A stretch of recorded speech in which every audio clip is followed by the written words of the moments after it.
We're live. I see Twitter. Twitter always jumps out there and notifies first. Twitter Yeah, is Twitter is cutting quick. edge on the Yeah, cutting edge of technology. yeah. But let me cut this music off here. Hold on. There we go. That's better. All right. Yeah. So I'm gonna do the. Oh, I got a YouTube notification. Let me make sure we're on Facebook. We've had to do this for 170 something shows now. May as well keep doing it now. Let's see. Yeah, and I am trying to get all. We had a few technical difficulties getting kicked off here for this show. On my end, mostly, not on your end, as Yeah. usual. Well, I've got a much more stable connection down here uh, in the big metropolis of Bossier. Yeah. So, what's We, going on? What are we going to talk about? Let's do this I thing. don't know. There was a whole bunch of stuff. We got some notes to go by. I put some stuff in the notes. I'll try to go by that somewhat. But I mean, there's just been a whole bunch of stuff. So it's going to just kind of be. I should have called this show the Hodgepodge, but I called it Weston Rising because our good friend Weston Marriott has been, well, in the news quite a bit this week. Yeah, he has been in the news quite a bit. He has, look, I wanted to say this. I don't know if you had thought it, but it's actually kind of refreshing that somebody is really taking a load off of us on Bossier City. Yeah, look, it's like we said. People are stepping up to the plate. Now, I've got a report that I sound muffled. How does my audio sound to you? It sounds horrible to me. That's what I'm sitting here adjusting my mic because you sound garbled to me. Oh, hold on just a second. Yeah, so the 70 folks and climbing, we are trying to work through. See there, Jessica Maddox, she says muffled. How many other people do I sound muffled, or does Rex sound muffled? We both sound muffled. What about Now now? there is Better? Rex, Better? crystal clear, perfect. Okay. Yes. Just had to unplug and plug the mic back in. Look, I mean, it was fine, but it's called reseating the connection. Yeah, I thought it was me, and the whole time it was you. Well, now, Mike and Judy Dillingham say that we're both clear. So, do I sound good to you, Duke? You sound perfectly clear to me. I mean, and here's the problem: is I've got to be able to hear clear because I'm half deaf anyway.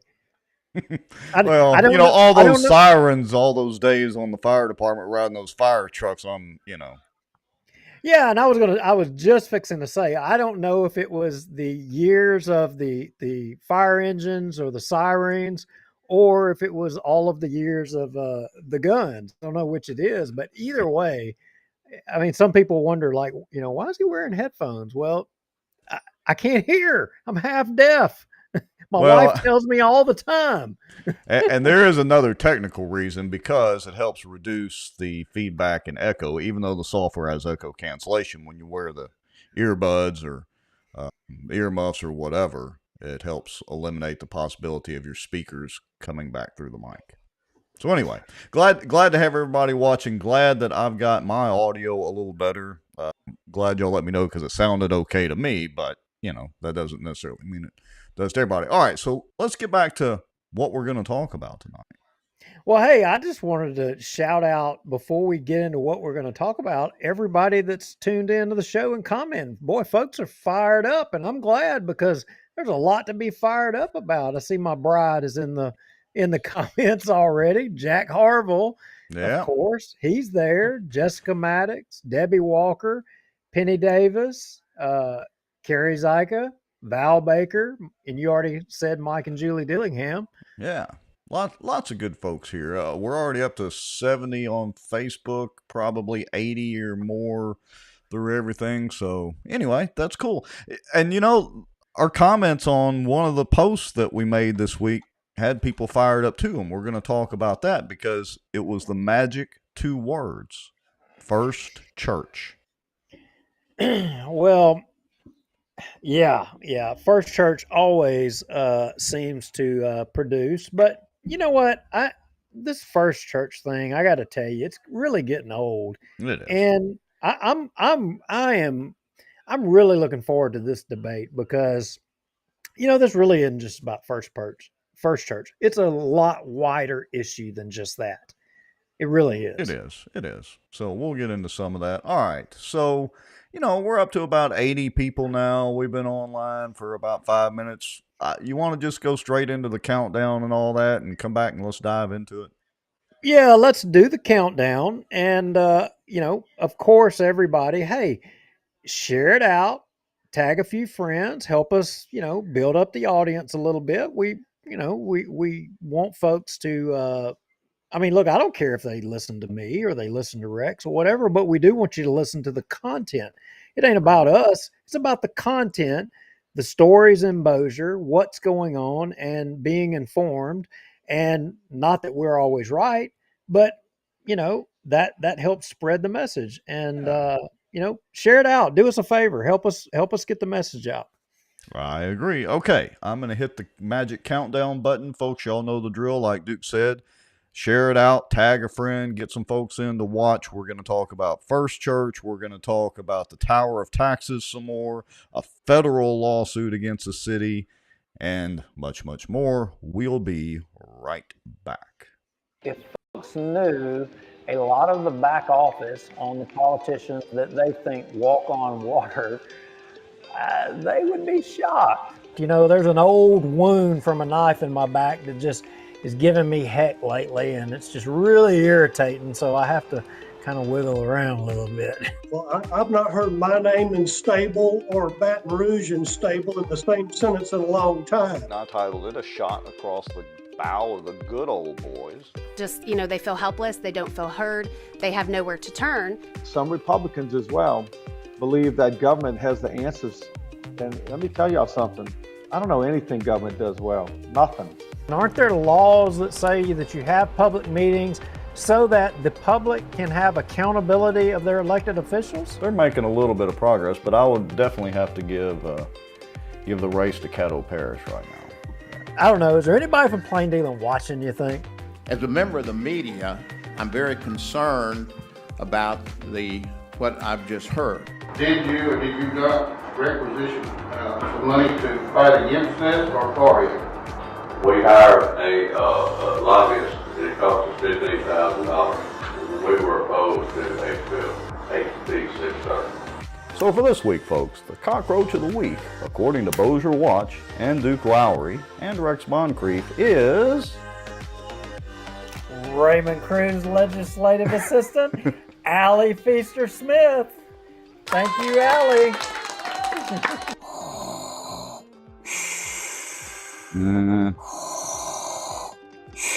Well, I'm not thinking Star Wars at all. I'm thinking zombie apocalypse. No way. Okay, It was not okay. David. You know it wasn't David Montgomery. David ain't going to jump off in there with Chris. He ain't Okay. gonna do it. He'd as soon spit on him as he would even look at him. Man, this is a Mickey D's Krispy Kreme week. Didn't you know? Who's paying y'all? And if you're driving on the roads, are you safe? It's on the road, yeah. Well, I know you're on the road, but is this all folks coming from the border down there? Yeah, it's going to border. It's actually going to Mexico and buses. Doesn't mean they interpret it the same way that I do. For instance, the Second Amendment. I take it very literally. That's been interpreted different ways in the court system all the way up to SCOTUS. Yeah, that's only going to cause more division that he claims he doesn't want to cause. And it's only going to cause more suspicion. We're still right now combined on both pages and YouTube at 264 people watching. That is amazing. Folk Coleman Project, the Walker Place deal, through conscious, shocking action. The purpose of their actions was to stop plaintiffs, being the UL Coleman and associated groups not, from developing Walker Place. But here's the key thing, which in turn would enrich sitting city council members Scott Irwin and David Montgomery Jr. You hit the button. Does that mean that people are seeing us sitting here talking and chatting? In theory, it's an every week thing. We got to double check and make sure it's like a miracle any of this actually works. This Bossier Watch live broadcast is brought to you by the Outdoor News, fishing and outdoors for our area. Acadiana Mortgage. Over 25 years in the mortgage business. Pelican Training and Consulting. Reach out to Julie Ferris. Transact Card. Unleash the power of your spending with Z-Bucks. Contact Renee Hall. Smarter Geek. Making technology easier. David Johnson and Eagle Truck Center. Soaring to new heights. And folks sharing information and watching out for Bossier. Now, grab your popcorn and a drink. Here we go. Ooh, that's some mighty shiny looking paper you got there. Oh, wait a minute. Oh, I'm sorry. Excuse me. Pardon me. I was trying to sort through all this killing of trees that all these politicians are sending in my mailbox. And, well, now, wait a minute. You got to support the timber industry around here. But are you actually reading those? Oh, yeah. Oh, yeah. I collect them to try to see what promises all these jackwagons are making to the public. And that way they can be held accountable. Like, my favorite one I've got, it actually is on my desk in my office of Tommy Chandler and term limits. Can you believe that? That I can believe. Well, look, hey, he's been dragged kicking and, well, I wouldn't say kicking and screaming, but he's been dragged into supporting term limits, actually supporting them. He signed the petition. Hey, I gotta give an update. Now, look, we haven't really gotten out there and talked about the new petitions. Have we even announced it? It's not really even out there, is it? Not really. I mean, so, we're going to talk about Cupgate, which was some of the controversy at the, let's see, what was it? The Parkway homecoming part. That sounds ominously like a Sobo thing. It is. But I gotta say, now, in all that, nobody said anything about us sitting there. We signed up, I don't know, between me and, let's see, who else was there? The Smiths and Brian Hammond's wife, and I think Shane's wife was there. Between all of us, I don't know, signed up like 40-something people. Well, I thought the Colonel got 40-something people by himself. So he may have. He's, he is an overachiever. What are you freaking doing? Using Common Core math? I mean, good grief. So. It's that lobby math. Lobby. Oh, yeah, lobby. Yeah, okay. There we go. Yeah. So, hey, a couple of things. Mm-hmm.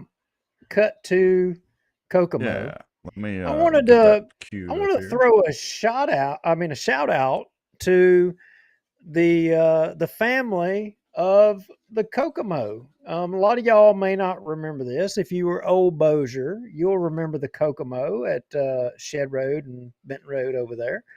And the family of Kokomo, came in and signed the petitions today at Acadiana Mortgage, 1017 Benton Road. And if there's anybody out there that wants to sign the petitions for the multiple petitions, and we'll go into that here in just a second.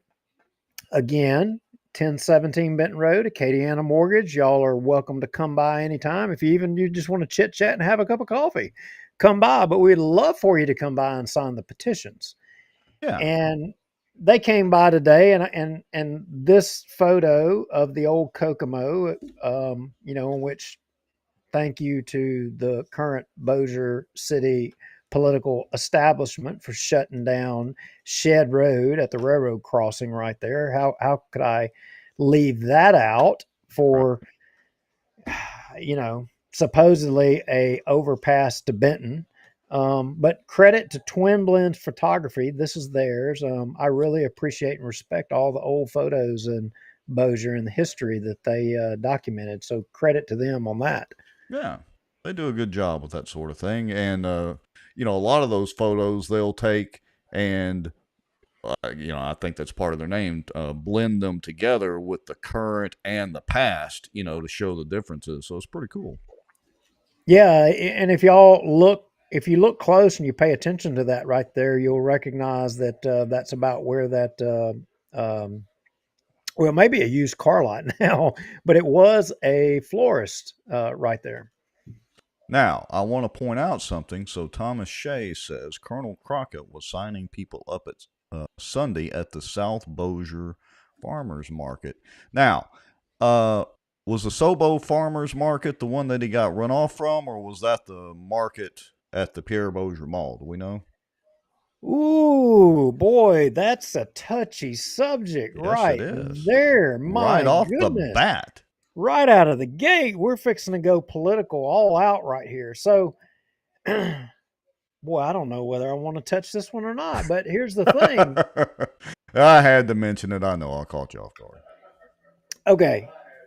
So we're talking about friends here, and the reality is this is a protected free speech, and the truth of the matter is that if the colonel wants to go collect signatures anywhere, he can go anywhere, and they can't really stop him. And now, Well, except that technically, now let me throw a little monkey wrench in. So technically, that's private property, although the mall parking lot is considered a public wait a minute. space.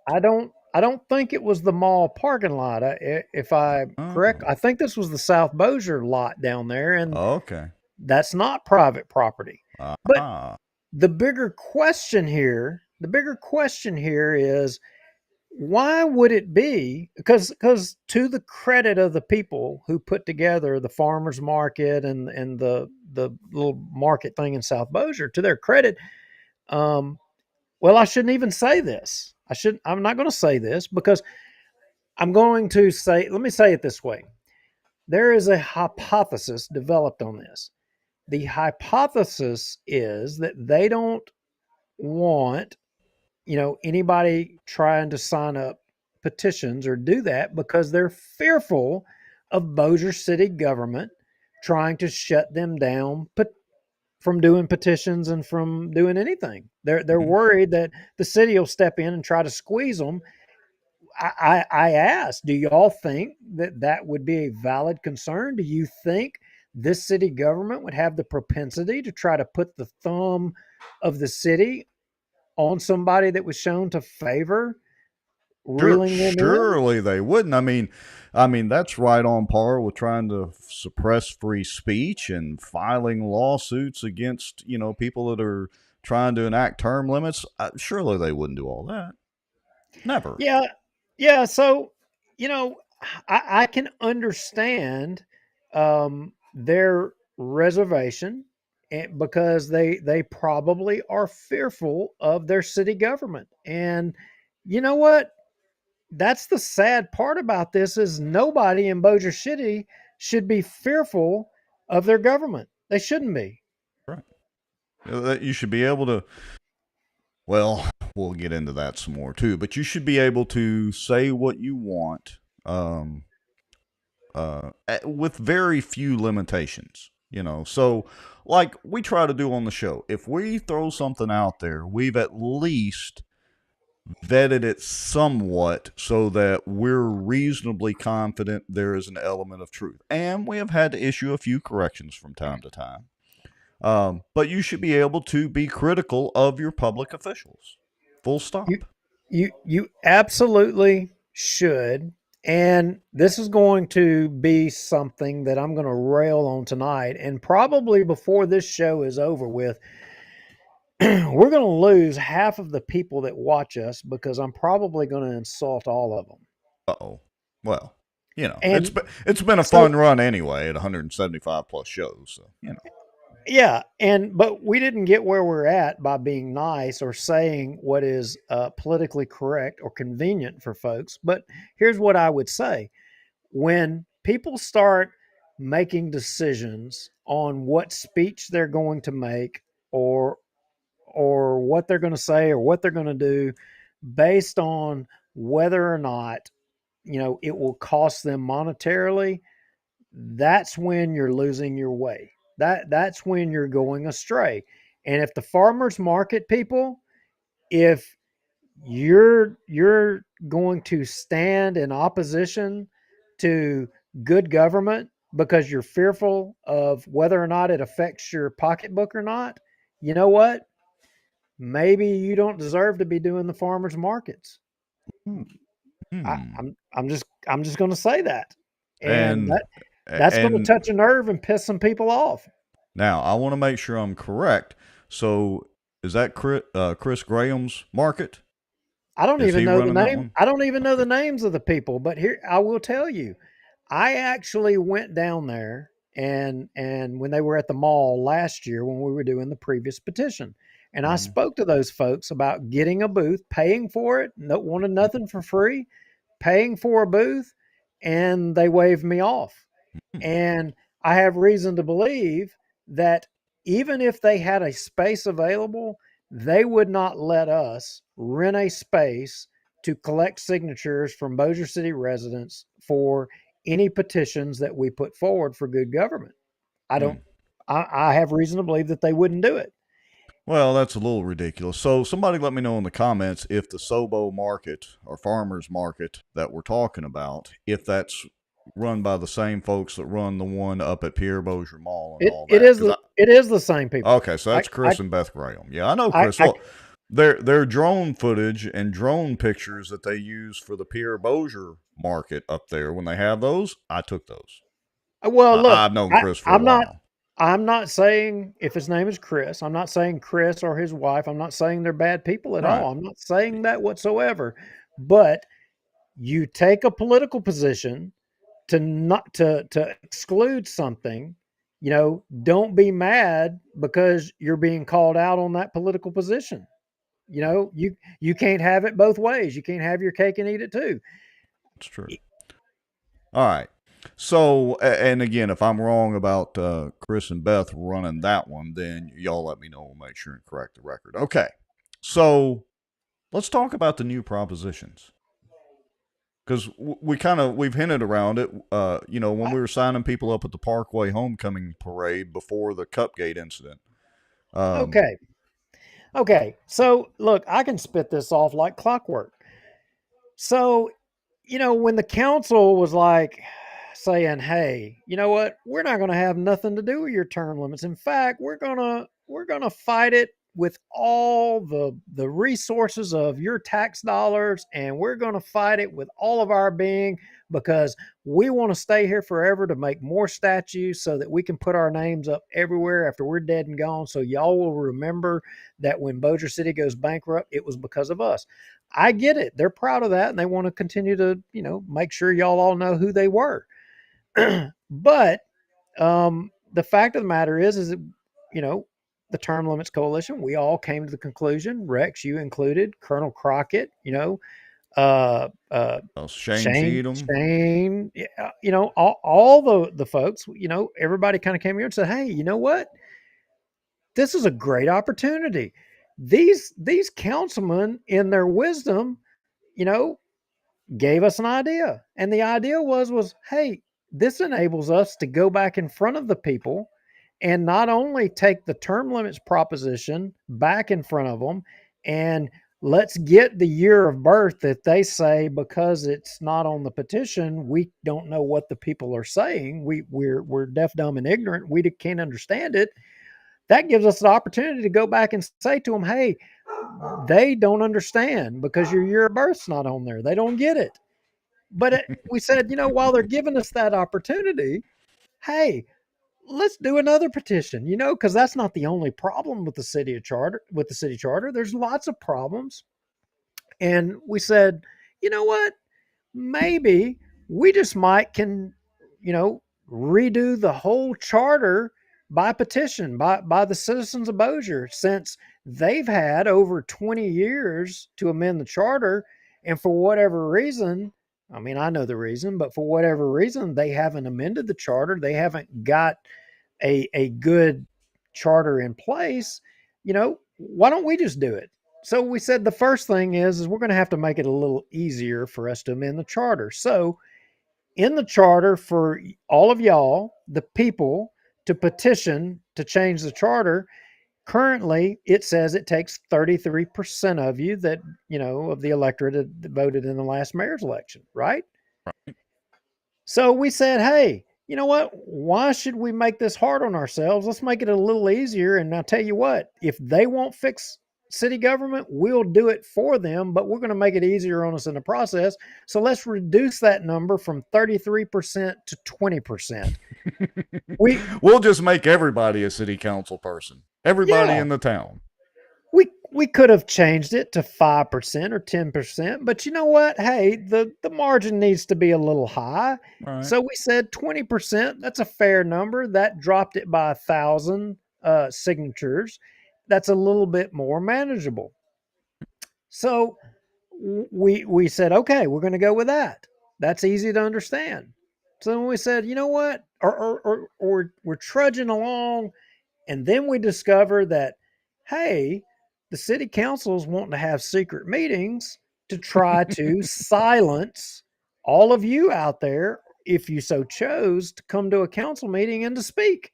They didn't want you to have a voice. They wanted to try to silence that voice, and they have opposition to that, which goes against every tenet of this little document that was wrote when the founding of this country happened.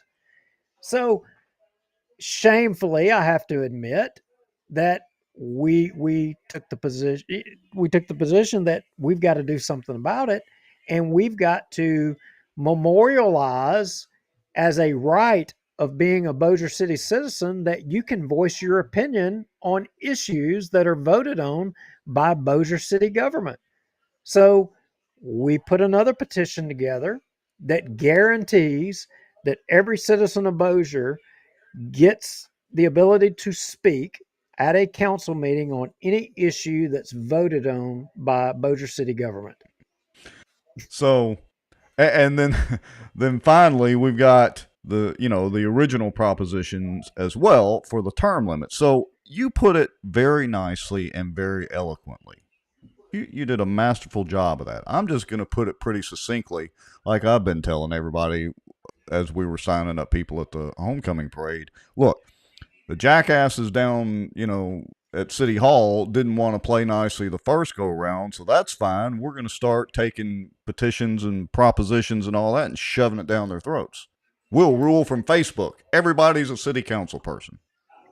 Yeah, so to Queen David and to, I'm going to say it, Vince Maggio, and to Bubba Williams, to Jeff Darby, and to Jeff Free. So after we finish these petitions and you finish putting up your fight, let your mind wander a little bit to what the next petitions will be. Think about it a little bit. And think about that statue that you pissed away tax dollars on that could have went to fix people's streets, that could have went to making Bossier City a whole lot better. Think about that a lot, because I got to tell you, and we're going to cover this here in just a little bit, your name's all over those statues. I would say that's probably going to be a fleeting thing. Be careful what we wish for. All right.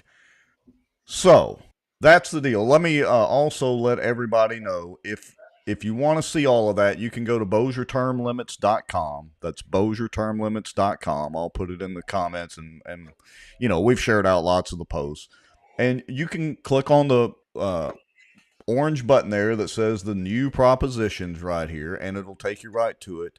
I'm also starting to compile some of the news things from Channel 3 and traditional media and all that. There's also the sign up deal if you want to help. That's an orange sign up genius button if you want to help, and a map to Barry Butler's Swan Lake Laundry, and also to your and Kara's Acadiana Mortgage if you want to go by there, swing by either place and sign up. So Rex, look, let me talk to everybody just a second. I want y'all all to understand this. We always, and look, I'm going to jump off that hill just a little bit on Bossier City government, but I'm going to talk about a government in general, and I'm going to say something to all of y'all. You all have an opportunity here to make a statement. You have an opportunity to make a statement about government in general, and we've elected politicians in Bossier to represent you and to make changes, and they've not done it. You have the ability to completely control government and to completely rewrite it and to completely do as you will. And there's a few of us have been in this fight, but I want to say to a lot of you that haven't been in this fight, you can make this so much easier by stepping up, like Rex was saying, and volunteering and helping us. It's called crowdsourcing.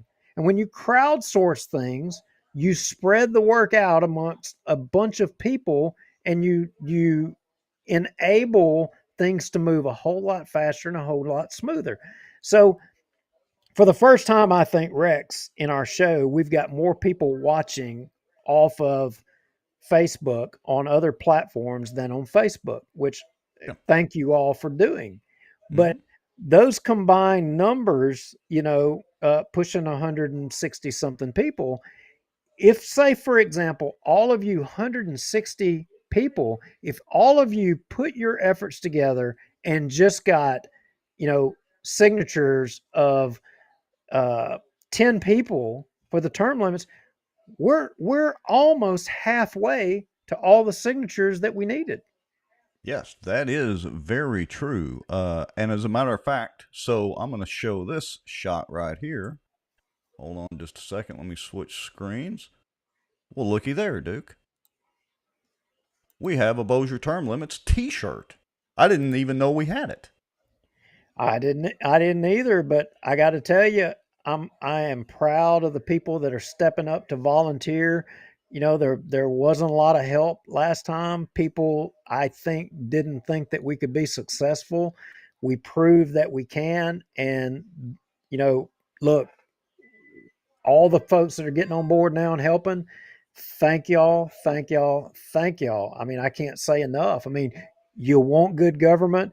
It's being proven by the people that are stepping up to the plate and helping volunteer. If y'all want to help get signatures, come by my office, 1017 Benton Road. I'll give you some sheets for you to go get signatures. I can't say thank you enough. It's a movement. We have started, all of us together have started a movement, and the term limits is what everybody is kind of coalescing around, and that's a great thing. All right, moving on. So we kind of skipped around and skipped to the bottom of term limits, but that's fine. What do we want to talk about next? Well, I want to go back up into the pre-show thing because there's something that's been eating at me for days now. Days. It's freaking eating me to death, Rex. So here's what I want to know, and here's where I'm fixing to make some people mad.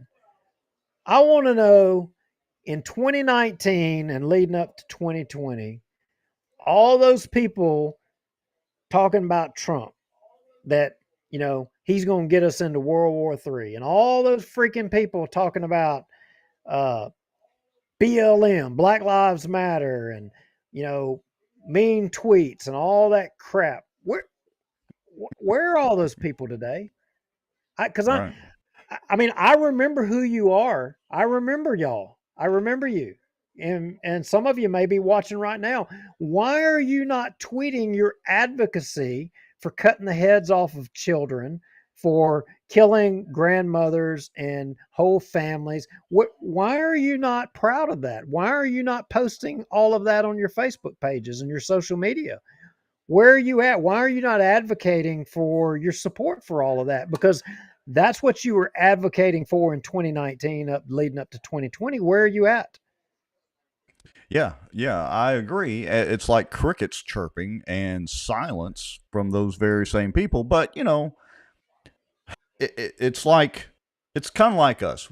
We've got our things that we get on our soapbox on. Now, in our case, we've got the city council, we've got the police jury, we have the Cypress district, and constantly feeding us fodder. But hold on. Rex, stop a second. Stop a second. Okay, go ahead.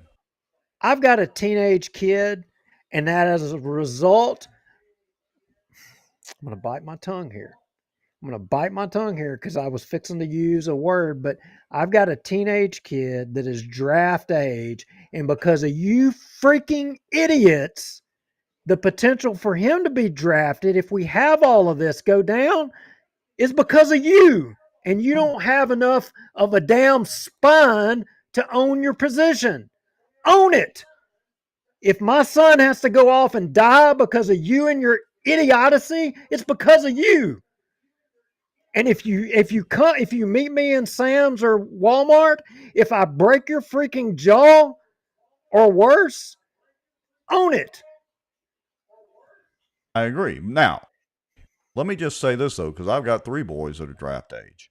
So the only slight counter argument that I have to that is it depends on how badly this situation over there devolves. Israel's perfectly capable of taking care of themselves. As a matter of fact, honestly, they don't need our money.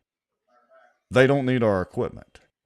They really don't. We just send it to them to be nice. Now, I know we're playing both sides of the fence and sending equipment and money to the other side of the fence as Now, well. we don't even have to send equipment, Rex, because Right. of all of these idiots that did what they just did. They left a whole army's worth of equipment over there in Afghanistan because all these people were offended by mean tweets. And oh, by golly gee willikers, he's going to get us into World War III. Well, guess what?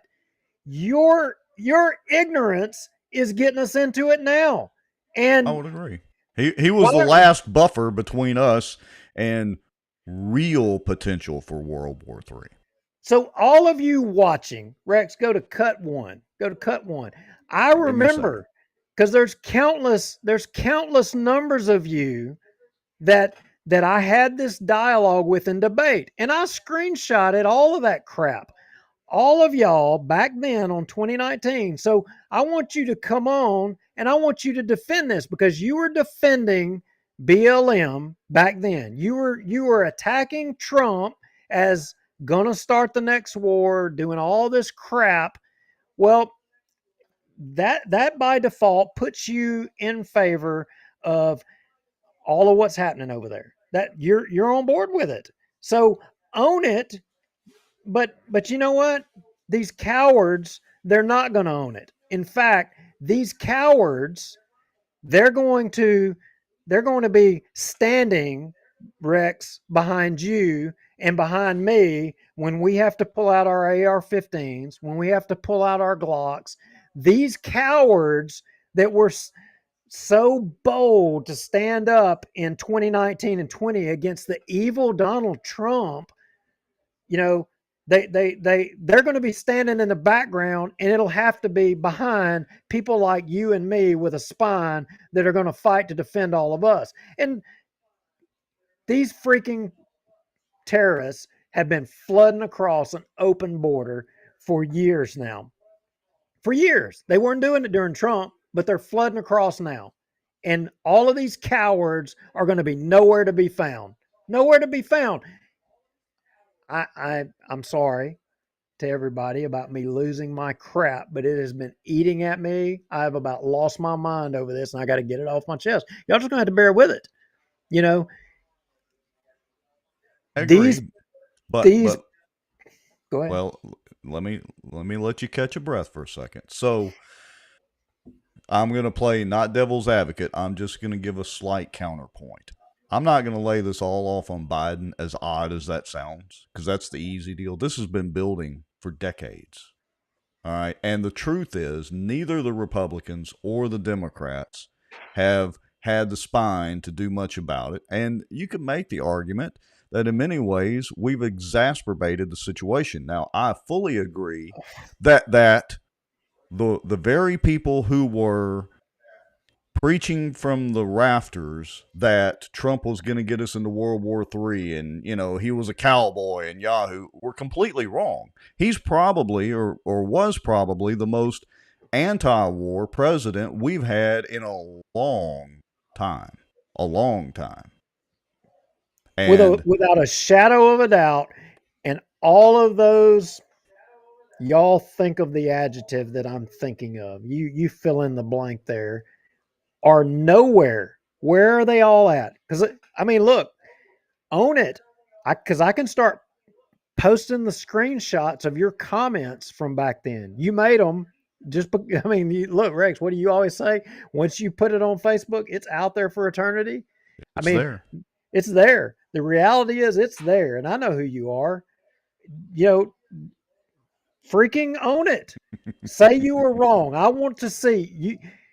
You will have my apologies for calling you out when you own it and say, I was wrong. Because your idea, your thought process, and you're following this liberal ideology, you've gotten us into this mess. And it's because of you that a lot of us are going to lose their sons and daughters. And God forbid, but the reality is, all of you watching, you better have your house in order, because it's not a matter of if, as Dan Bongino said, it arrives on the front door of your step here at your house. It's going to happen right here in our community. It's going to happen. And all those people, 2019, 2020, it's your fault. It's your fault. And like Julie Ferris said, I put it up on the screen. I'll put it up there again. Wolverines is the safe word. Hate to laugh about it because it's not funny. It is a distinct possibility. You guys, I'm dead serious. You better take this for real. I can tell you right now, just in Bossier City, some historical evidence about casing of installations and things in Bossier City that have happened. And we're not even talking about in times of war by Islamic extremists. It's preparation for it. I mean, they didn't fly 3 airliners, into the towers and the Pentagon, and I guess technically 4 airliners, Flight 93. They didn't do that overnight. It took a while. Go to the Twitter link, Rex, that I posted in the notes. I want y'all all to look at this. Y'all may not follow Twitter. And this is just some basic numbers from the immigration people down there on the border. Yeah, I mean, these are some basic numbers. I want y'all to put this in perspective. Think about what just fell into the middle of Israel. Now, take all these numbers, for example, and what could all of these numbers of people that have these are just the ones that have been caught, okay? Not the ones that haven't been caught. Y'all think about all of these numbers if the switch is flipped and they all just show up at, the middle of Airline Drive or Highway 80 or Benton Road with an AK-47 or an AR-15 and just randomly start shooting whoever, or at the mall, or at the CenturyTel or wherever. You know what's interesting about that list, though? Look and see what country is not on there. Saudi Arabia. Mexico. No, Saudi Arabia. Mexico. I don't see Mexico. Saudi Arabia. Literally, the 911 terrorists were all from Saudi Arabia. Why isn't Saudi Arabia on the list? I don't know, but the threat is real. I mean, all of those people look, Trump wasn't the answer. He made a lot of mistakes, but all the people that have went down the road that they have went criticizing, you invited all this on here. It's not a question of whether it's going to happen. It's going to happen. And all of you, it's your fault. You're not going to acknowledge it because you're cowards. You're not going to say it publicly. And we as a society, we don't like conflict. We don't like to put things out there in the post. It's one of the things why we started the show. We started the show to air things that people were uncomfortable with, that people didn't want to talk about, and that we would take the arrows to just put it out there and force the public to have to acknowledge it and have to talk about it. Well, there's a lot of you that what is going to happen and what has happened, it's your fault. You own it. And you're not going to acknowledge it because you're a coward. It's that simple. I can't argue with you a bit. And like Jessica Langley Maddox says, Trump is one man, but he had nothing but opposition. So, look, I don't know what to say except Israel's been here before or in similar situations.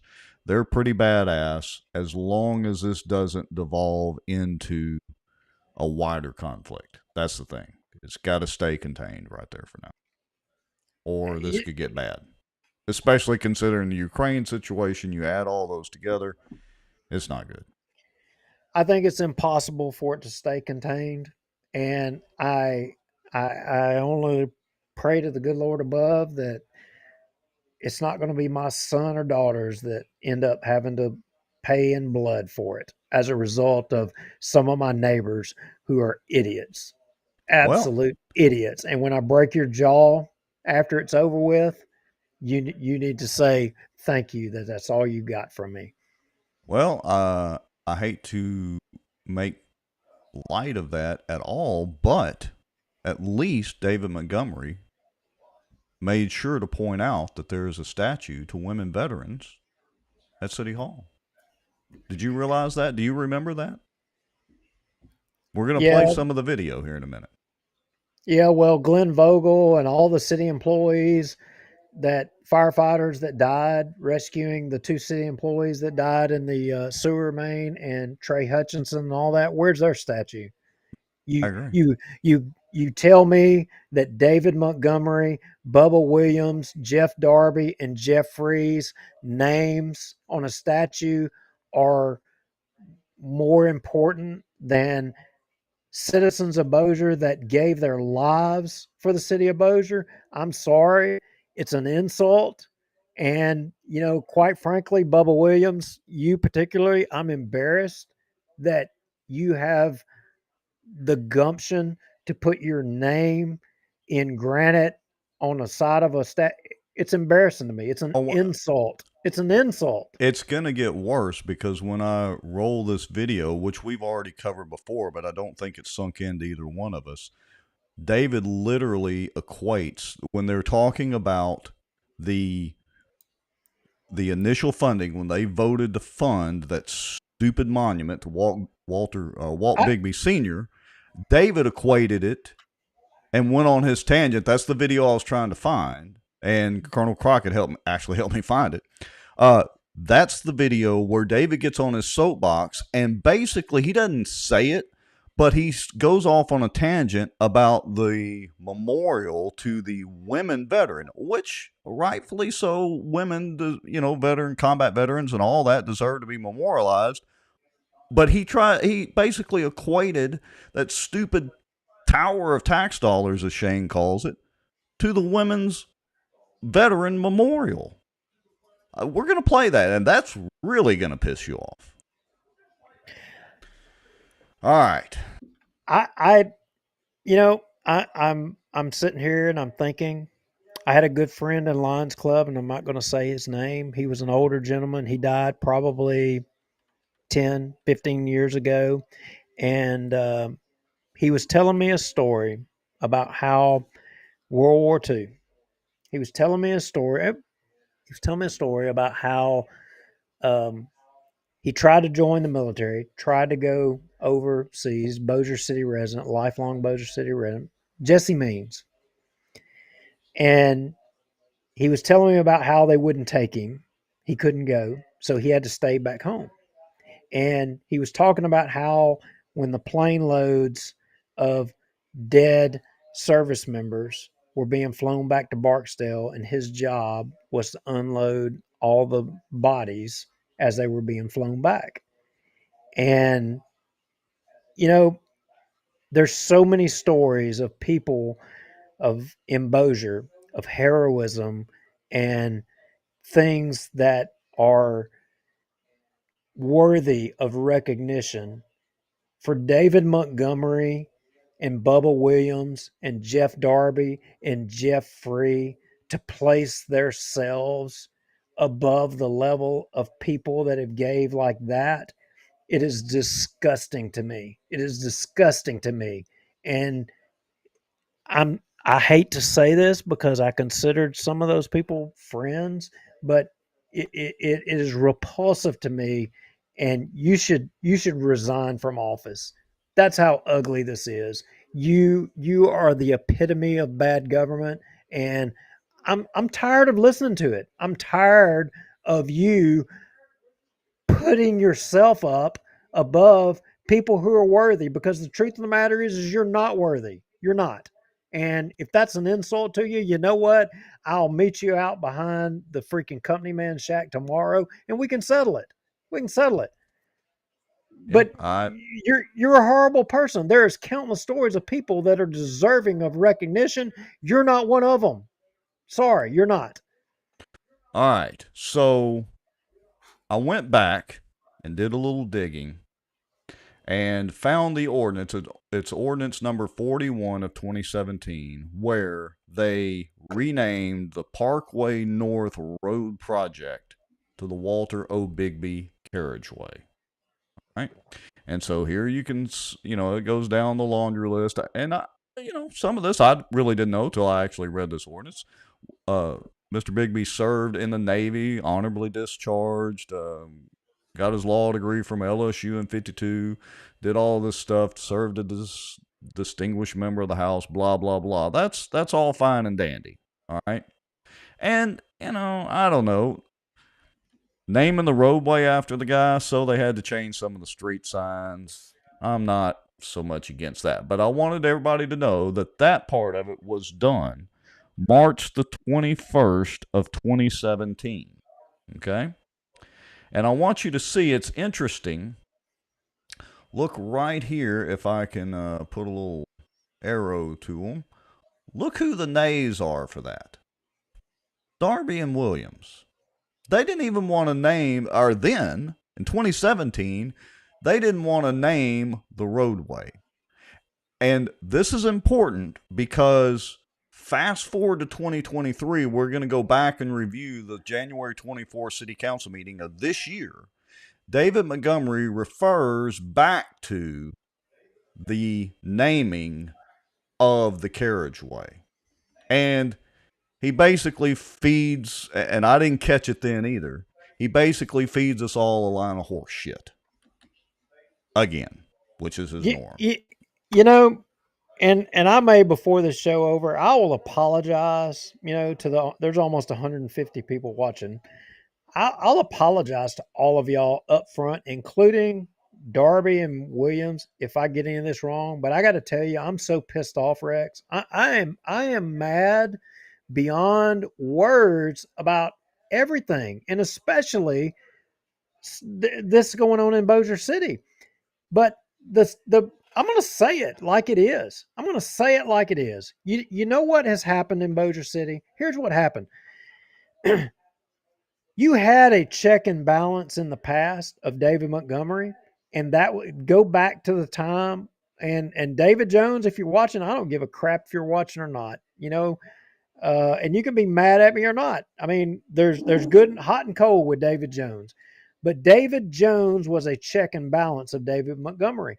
And when David Jones checked out, there was no more check and balance of David Montgomery. And Jeff Darby and Bubba Williams, they threw in with David Montgomery and allowed David Montgomery to do whatever the hell he wanted to do, and they never pulled his reins back. They didn't do it. They didn't do their job. That's the truth. And prove me wrong. Prove me wrong. You can look at the calendar and you can see the decline from that point. I can't argue with that. I really can't. So now we know who to blame. It's David Jones's fault for the rise of David Montgomery. All right. So we're going to go back in a time machine. And, let's see. Jessica Langley Maddox says, don't forget Scott Irwin. Who can forget Scott Irwin? All right. Oh yeah. And that brings me to a point. So I want to bring this to a head. So, Rex, tell me, what is the understood story regarding the lawsuit of Link Coleman and Bossier City? What do you know of? What do you know of that? Other than what we actually know, but it's sealed records and you can't mention it or you'll get arrested and thrown in federal prison. That's exactly right. So you know what? I was told that that's all BS, that it's a lie. Yeah. I was told it was a lie. So it's not like, is it that far of a stretch to think that the city council's full of it? Well, so I will tell you, yesterday, Rex, you know this, but to the public, we filed a public information request to the mayor and Charles Jacobs requesting a copy of the gag order or sealed records or any correspondence to prove that there actually is one, because we're told there's not one, that's all a lie. Yeah. I even asked a certain friend of ours to show me the gag order or can he find a record of it or whatever? And he was like, well, no, that's just what we were told. I was like, oh, who? He was like, well, I think by the judge in a restaurant. True story. And you know who I'm Yeah, talking about. yeah, I do. Well, but here's the thing. So, we sent a request. If you remember, Rex, maybe a year ago or so, we sent a request for we sent a request for the rate that the law firm that's representing the city on the continuing settlement in that. And we were told by city attorney Charles Jacobs that they couldn't disclose that information. You know, part of all the quote unquote supposed gag order Right. or whatever. It's either gag order, it's work product, or whatever they want to use to, hide all that, which is complete BS. It's all public tax dollars. Yeah, I'm thinking it's all a bunch of horse shit. Pardon my French, and my wife said don't use a cuss word because if y'all are old people, no offense, but that the old people don't want to hear you use a cuss word. Well, you know Oh, what? There comes a time in life. There comes a time in life where you've got to get down in the gutter, and just like in Israel right now, they've got to get down in the gutter, and they've got to do, like it or not, there's a time for peace and there's a time to handle business. And you know what? Today we're in a time, it's time to handle business and whatever it takes. Terry Hey, Norris says, just I, don't I, drop an F bomb. We'll try I, not to, Terry, but I warned you, Rex, about a show tonight. I warned you. I told you. look, it's why, and people think I'm lying, I drink a glass of ice sweet tea every show. I don't drink beer. I don't drink Crown, which is my favorite, because we'd really say some stuff then. All right. Well, So let's shift gears, and we're going to a time machine. All right. This is from the January 24th, 2023, January the 24th of this year, from the Bossier City Council regular meeting. Now, yeah, but Jeff Sadow, where is it? Jeff Sadow makes a comment. Jeff, I want to point that out. Look, Jones did make bad decisions. Jones did. And I'll tell you this. He was there when you had the Halfin brothers running wild and free down there, running over every fireman and police that they could run over down there. I mean, I will say, as someone who was down there being run over by the good old boy politics, you know, the councilman had some limitations as to how far and what they could do. But I can pull the document up. I got it. You know, I sent a letter to the council requesting to speak to the council as a firefighter in Bossier City regarding an issue that was a matter of public concern, that was a threat to all of Bossier City, and I was declined by, and it's signed by David Montgomery. I still have it to this day. I ain't thrown that shit away. But you know what? When uh, you're a councilman there, and especially when you're a minority, there's only so much that you can do. I'm not giving David Jones a complete pass. I mean, but I'm wondering, what do y'all think your expectations of an elected official should be when they see wrongdoing? And if they can't beat it, if they know that they can't win, how far should they go? What is y'all's expectations of an elected official as to what actions they should take if they can't beat the system? Should they You want, tap out, you want me to answer? or go ahead, Rex? By all means, I think I know what you'll say, but yeah, go Pick ahead. me, pick me, pick me. No, it's real easy. So even if we've said this ad nauseum, even if your vote is not going to change the outcome of something, you still vote the correct way. And number two, use that damn microphone. I mean, make them have you escorted out with the marshals. Literally, because that will generate more press. And use the bully pulpit, as it's called. Use the dadgum microphone. Hold a press you know what I conference. want to see. Call a news agency.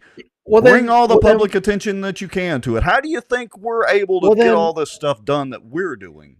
Well, then why with don't everybody's help? Chris Smith and Brian Hammond stand up at the mic and Tommy Chandler at the next meeting and say, you know what? I'm not respecting these lawyers telling me I can't talk about issues that are a matter of public concern to all the citizens of Bossier City, and I'm not respecting that. I'm going to say what I got to say and what I believe regarding all this crap. But they don't do that. That Hammonds does or has some. I'll give him credit. Chris has tried, and maybe Chris is getting a little better. So I'm not trying to carry the water for him. They're the closest thing we've got to that. But the fact is, they should be louder. Period. I mean, I don't have any other answer for it. When you have good government that is not to the benefit of the citizens to which it serves, the elected official has an obligation, to stand up and say what needs to be said. To their credit, to Chris Smith and Brian Hammonds, they have stood up a bunch. They absolutely have, and I don't mean to be as critical as I'm coming across on, but you got to do more because look, I'll use Tommy for the guinea pig. Tommy should have done a lot more than he has. Lately on the term limits, we found common ground with him, but Tommy's a prime example. Use the damn microphone besides taking pics when you go have a ribbon cutting, Tommy. If you would do that one thing, you would get a lot of people behind you that have looked, are starting to turn the other cheek towards you. Anyway, I'm sorry. No, you're right. You're absolutely right. And anyway, right. We can keep droning on and on. Ashley Lee Bullock has a good point. She says the citizens also have a responsibility to vote these jackwagons out of office. Yes, and they're going one way or the other, whether we vote them out or they get term limited out. But anyway, we'll get back to that. Okay. Ashley has a great point, but the citizens are at a disadvantage. Right. For example, how can I leave Juliana Parks out of this? We had a resolution at the Republican Parish Executive Committee to call for an investigation by the Ethics Board of David Montgomery and Manchac regarding the water line to the port. And who stood up in opposition to it? Juliana Parks. And Juliana Parks says, I can in good conscience, go for that because, they don't have a chance to defend themselves, and an individual can bring that, totally dismissing the fact that, okay, the RPEC is an elected body of Republicans of the parish who, if called for that has a little bit more meat than one individual citizen. And it also takes the spotlight off of that individual citizen. But my point about bringing it up about Juliana Parks is you've got people like that who stand in opposition to transparency and oversight, and the public doesn't know the majority of that. They don't see those things, those behind the scenes things of people trying to stand in the way of transparency and good government. They don't see it. Yeah, well, and we got plenty of video from the most recent PEC meeting. I'll wait till next week to do it. That's another story. But anyway, there's plenty of video and snippets that we can pull out of there. I want to bring up a comment. Greg Bell says, but the higher percentage of citizens are ignorant and think many of these liars walk on water. Now, Greg, that's true, but social media is starting to change that, and specifically us covering the city council and talking about the things that we do and the police jury and all that. Sadow's articles, now Wes and Sobo Live, those two guys down there on the sidewalk starting to talk about some of it. That's starting to change public perception. The term limits efforts, even the dinosaur media coverage of the term limits efforts. All of that is beginning to change public perception and educate people as to what's really going on. So you're correct, Greg, but I think it's starting to change. All right. So let's, I want to do this right here. So I'm not, go ahead. I was just going to say, I mean, I'm looking at our notes and I have no clue where we're at on the notes, and it's my fault. I don't either. But I've had a lot to get off my chest. This election season, okay. Hey, I hear all of this freaking blowhard hot air coming out and all these, and it ain't even people running for office. I mean, well, we're somewhere down in the Tower of Tax Dollars area, and you know what? It's our show, so we can do it like we want, and we appreciate all 125, 130, actually probably close to 140 people watching right now. We appreciate every one of you. If folks don't like it, they can scroll on by. We're going to start their own show. Look, we'll be glad to show you how. Y'all freaking comment, because I want to hear what you think. Look, you don't make me mad if you don't agree with me. If you think I'm wrong, let's talk about it. I want to throw your 2 cents and mine out there, you know. And I got to say, it's kind of fun watching David Jones and Jeff Sato go back and forth in the commentary. I'm not going to put all those comments up there, but so interesting discussion. Just like, well, we'll get to that with the whole First Church debacle and then Cupgate. It just blew up on Facebook. All right. Well, and Greg, I'm jumping around. Greg Bell's talking about the DA and the 26 JDC. Look, Greg, that interests me as well, because Rex, did you hear about the guy down there in DeSoto? DeSoto, yeah, the DeSoto clerk of court being arrested for electioneering. How is it that last show we talk about a candidate for Secretary of State palling around in the Benton courthouse with the district attorney electioneering? Why was he not arrested? Yet. Yeah. Well, all right. We'll get to some of that. Let's move on, because I want to start, to use David Womack's favorite phrase of ours, circle back to this damn monument and the Tower of Tax Dollars. So this is the quote that I want everybody to hear. First of all, you can go back to this January the 24th, 2023 meeting, and Alice Boyer has some great comments against the monument, and she's one of the only people that spoke up against it and for term limits. But I want to skip ahead to Queen David's comments about this. All right, here we go. Let's see. Let me make sure I've got everything turned up. Alice Boyer's a rock star. I got to tell you. I mean, I appreciate her stepping up. I mean, regular citizen that has stepped up to the plate and letting her voice be heard. You know, that's what it takes. You've got to make a little bit of sacrifice.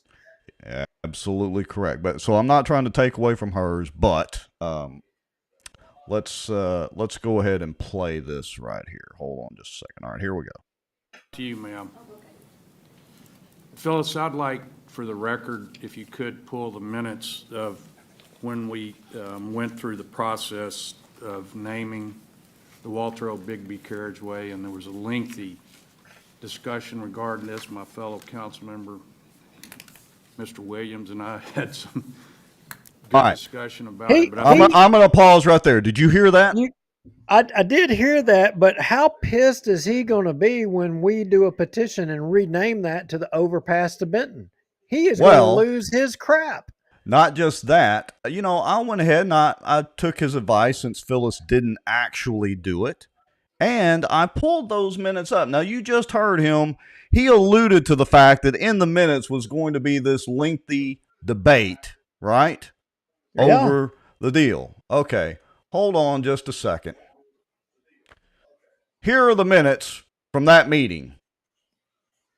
And nowhere in here, they did the roll call, the motion to approve the minutes, the motion to include the new business deal, motion, blah, blah, blah, the unfinished business right here. Let let me try to make that a little bigger. Agenda item called "Here's Those Minutes." Mr. Williams, Mr. Larkin, and Mr. Harvey gave the reasons for their votes. That's it. So I'm going to go back and replay that. He makes it sound like in the minutes, if Phyllis, if you'll just go pull those minutes and make sure and include them, there was a lengthy discussion, blah, blah, bullshit. Excuse language, folks. Bullshit, bullshit, bullshit. Here's the actual minutes. I went and pulled them, David. Baffle them with BS or dazzle them with brilliance. He loves to baffle with BS. Now, let me go back over here. All right. Well, here's what I would say. Bubba, the clock is ticking. The time's running out. You don't have much time. Bubba Don did comment on my post sharing out Wes's lawsuit, and he did comment that he didn't get sued. I don't know if you saw that one or not. All right. Look, I don't care about all that. The fact of the matter is Bossier City has a long and storied history about having meetings that shouldn't have been happening. I mean, everybody knows that. Oh, dude, surely they don't have meetings after the meeting. That was accidental. I don't care about all that. But what they I just do care slipped about, up into the meeting. Bubba, these shortfalls. Bubba, show me. You raised it last meeting. You started talking about shortfalls. I want you to expand on shortfalls and what you were talking about in the very next meeting. I want you to, why is that significant? Why did you say that? I want you to make it crystal clear at the next council meeting. I want you to bring it up. Tell the public. Tell them the truth. All right. I'm going to replay what we just heard Queen David say, but I'm going to let it roll on. Okay, so here we go. To you, ma'am.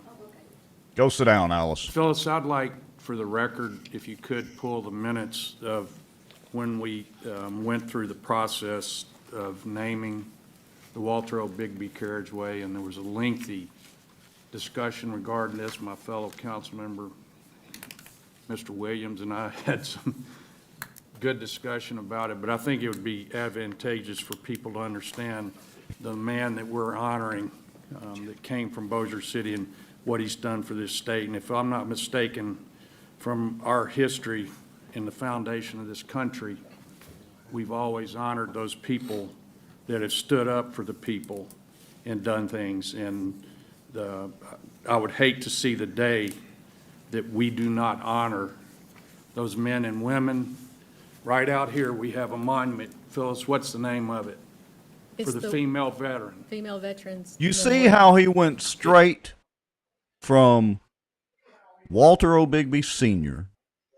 and all the fellow politicians and trying to equate that. Granted, some of them may be veterans, but trying to equate that to a memorial for women veterans? Okay. I'm going to help them out here. King or Queen David, or whichever you find the most insulting, that's the one I want you to acknowledge that I'm recognizing you as here. And Jeff Darby, Bubba Williams, and Jeffrey, all of y'all, here's the free advice. I want you to right now, out of your own pocket, I want you to go pay to have your names taken off and choose one of the men or women who have sacrificed their lives on behalf of Bossier City in the line of duty to be placed on that monument. That's what I want you to do. That will restore my faith in you potentially having some loyalty to someone other than yourself, for Bossier City. That would give me hope. That would give me hope. Do it. Otherwise, keep making a monument to yourself. And just buckle up, Ruth Pope Johnston, because you're going to find out. Well, we don't know who the 4 other silhouette deals actually represent. But we do have a list of names that are also going to be on the statue. And I don't remember any women veterans being on there, but maybe so. All right. So here we go. Let's continue on listening to Queen David. Remember, January the 24th of this year. And to me, that speaks a lot for the female veterans of not only this community, but the United States of America. And I think that our monuments serve a purpose to remind us of those that have gone before us and what they've done to change our lives and provide for the freedom. Did y'all hear that? Those that have gone before us and changed our lives. Now, remember that. Are there any female veterans' names on that monument? I want to know. Pamela Glorioso. Was she a veteran? I don't know. Oh, well, she may not have been a veteran. She a female name. I mean, maybe she's a veteran. I don't know. How much more of this freaking crap from this guy is Bossier City going to take? How much more do we have to tolerate? How much more is Jeff Free, Vince Maggio, Bubba Williams, and Jeff Darby going to allow this guy to inflict on Bossier City? How much more? I don't know. I mean, they have no spine. They have no spine. Will not stand up against the man. Yeah, and Robin Triplet Simmons says, if Queen David wants his name on a brick, he can pay $100 for a brick at Airline Alumnus Garden. So that brings up a good point. I've said this before, I wouldn't have a problem with this monument if they would have raised private funds. I mean, the city could even donate them the little plot of land in the roundabout, but they should have raised private funds for this. Yeah, but Rex, that's not even getting into the issue of the safety issue of having a monument in the freaking middle of a roundabout. Tell me about that, because I know you've studied it. Yeah, I have studied it, and we're going to be doing, well, I don't have the information tonight, but basically it's not a good idea to put something to block the view in the roundabout, unless you can see through it or see around it real easy. But yeah, you're right. That's a whole other conversation. All right. So let's continue on. Here we go. Since David Jones is puking in the comments, we'll make him puke some more. That we each enjoy every day. So if you could, please, we'll have that available for anyone that would like to see the decision that was made and why it was made to honor this man from Bossier City. Yes, sir. I can have those available in my office. Thank you. And I'll also link it, make that notation on the minutes where it is on the website. Thank you. You didn't do that either. All right. So here's the vote on the monument, just to remind everybody. Any other public Before, do we have a motion and a second? Yeah. Okay. And no more comments, so please cast your vote.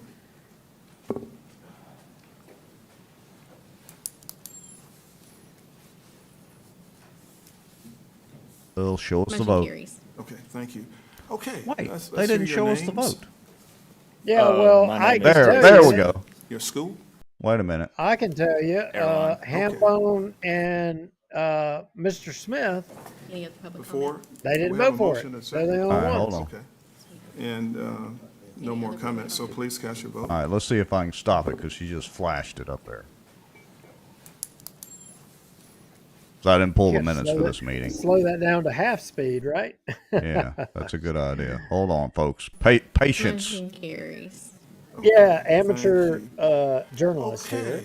Let's slow hear motion. your names. Come on, flash it up there. My name is Grace. Guess what? Duke? There were no nays. It didn't show the no votes. No. My name is Grayson. It said no against. So we'll have to clarify that with Mr. Smith Wait or a Mr. minute. Hammonds, or I'll have to pull the minutes. Wait a minute. Okay. Let's hear Okay. your names. I don't really want to watch in slow motion. Hold on, my folks. name Bear with is us. Grayson. Okay, Chris is in the comments. Yeah, And he so wrote let's that clarify. wasn't a vote for or against the monument. That was the vote to approve the reading of the bids. Okay. Thank you for clarifying and reminding me of that and reading the deal right there. Okay, so Chris is correct. That was for the approval of the reading of the bids. Well, either way, thank you, Chris. Why is Chris Smith's name not on the monument? I don't understand. Yeah. That's a good why question. hadn't Tommy Chandler's? I mean, shouldn't we put Tommy Chandler's on there? Isn't he worthy? That's a good question. Vince Maggio? I mean, Vince Maggio ought to be on the top. Yeah, he should. Now, there was a lot more in that meeting we've already covered in the previous episode, so I'm not going to go through all the rest of that and make y'all puke even more. All right. Yep. All right. It's like a broken record. All right. Yeah. All right. Where are we going now? Well, let me just say that there has been finally some dinosaur media coverage. I guess I really shouldn't call Channel 3 dinosaur media. They're finally catching wind and keeping an eye on all this as well. So they've covered this, and so has KSLA. So I do want to give them a little bit of shout out that they're, finally catching up and trying to stay on top of this. Yeah, and I will say, look, I will tell you from getting calls from the Advocate and the different media companies, they are in tune to what's going on in Bossier. They're paying attention and they're reporting on stuff. And even John Settle is tuned in. He's on top of things. I'll give all of the dinosaur media credit. They're catching up. Look, if we just little old Bossier Watch, if we don't do anything else ever again, if this is the best show we ever have and it's the last one we ever have, I will be happy with knowing that we spurred the media to start paying attention to local politics in Bossier to make it better for the citizens. I will feel like we've accomplished what we needed to do. I tend to agree with you. And look, it's, we can't take all the credit for it. It is thanks to all the folks that are watching. I don't know if you realize it, but October the 6th is the anniversary of the first episode of Bossier Watch, the very first show. So I reshared that out the other day. And, we were excited to have, 15 or 16 people watching. Right now we're at well north of 150. That's awesome. All right. That is awesome. And we want to go to hat tip to all of y'all, really, sincerely, from the bottom of my heart, hat tip to you. All right. We want to go to First Church, or we want to talk about a lawsuit? Let's go to First Church. Because I still got more to get off my chest. I wasn't done with Palestine yet, and First Church will sure enough get it off my chest. All right, so let me switch screens over here. Let me get this thing out of the way here, and behind the scenes, let me make sure I get the right thing here. Let me drag this over here. Wade in Shreveport says, I usually have my hands full with Shreveport politics. Yeah, Wade, you got some of your politics inching over into Bossier. Look, I understand y'all have a candidate that's running for a seat over there that's a stalker. That's a Shreveport guy, that is part of those districts come over into Bossier. John Settle was telling me a little bit about it, and I got to tell you, I'm disgusted by that. Well, there was the one that got arrested over here in Bossier for impersonating a cop or something. That's the same guy. Okay, that's the same guy. Yeah, so we tend to watch you over their way. We're watching the Love Shreveport Bossier Facebook page and group. He makes a good point. Allegedly. Yeah, you're right. Amateur journalists. Allegedly. That's right. Yeah. Agreed. Thank you for helping us. We're so amateur, we forget to use those keywords. That's how horrible we are. So I've got the letter here. Do you recognize the top of that letterhead?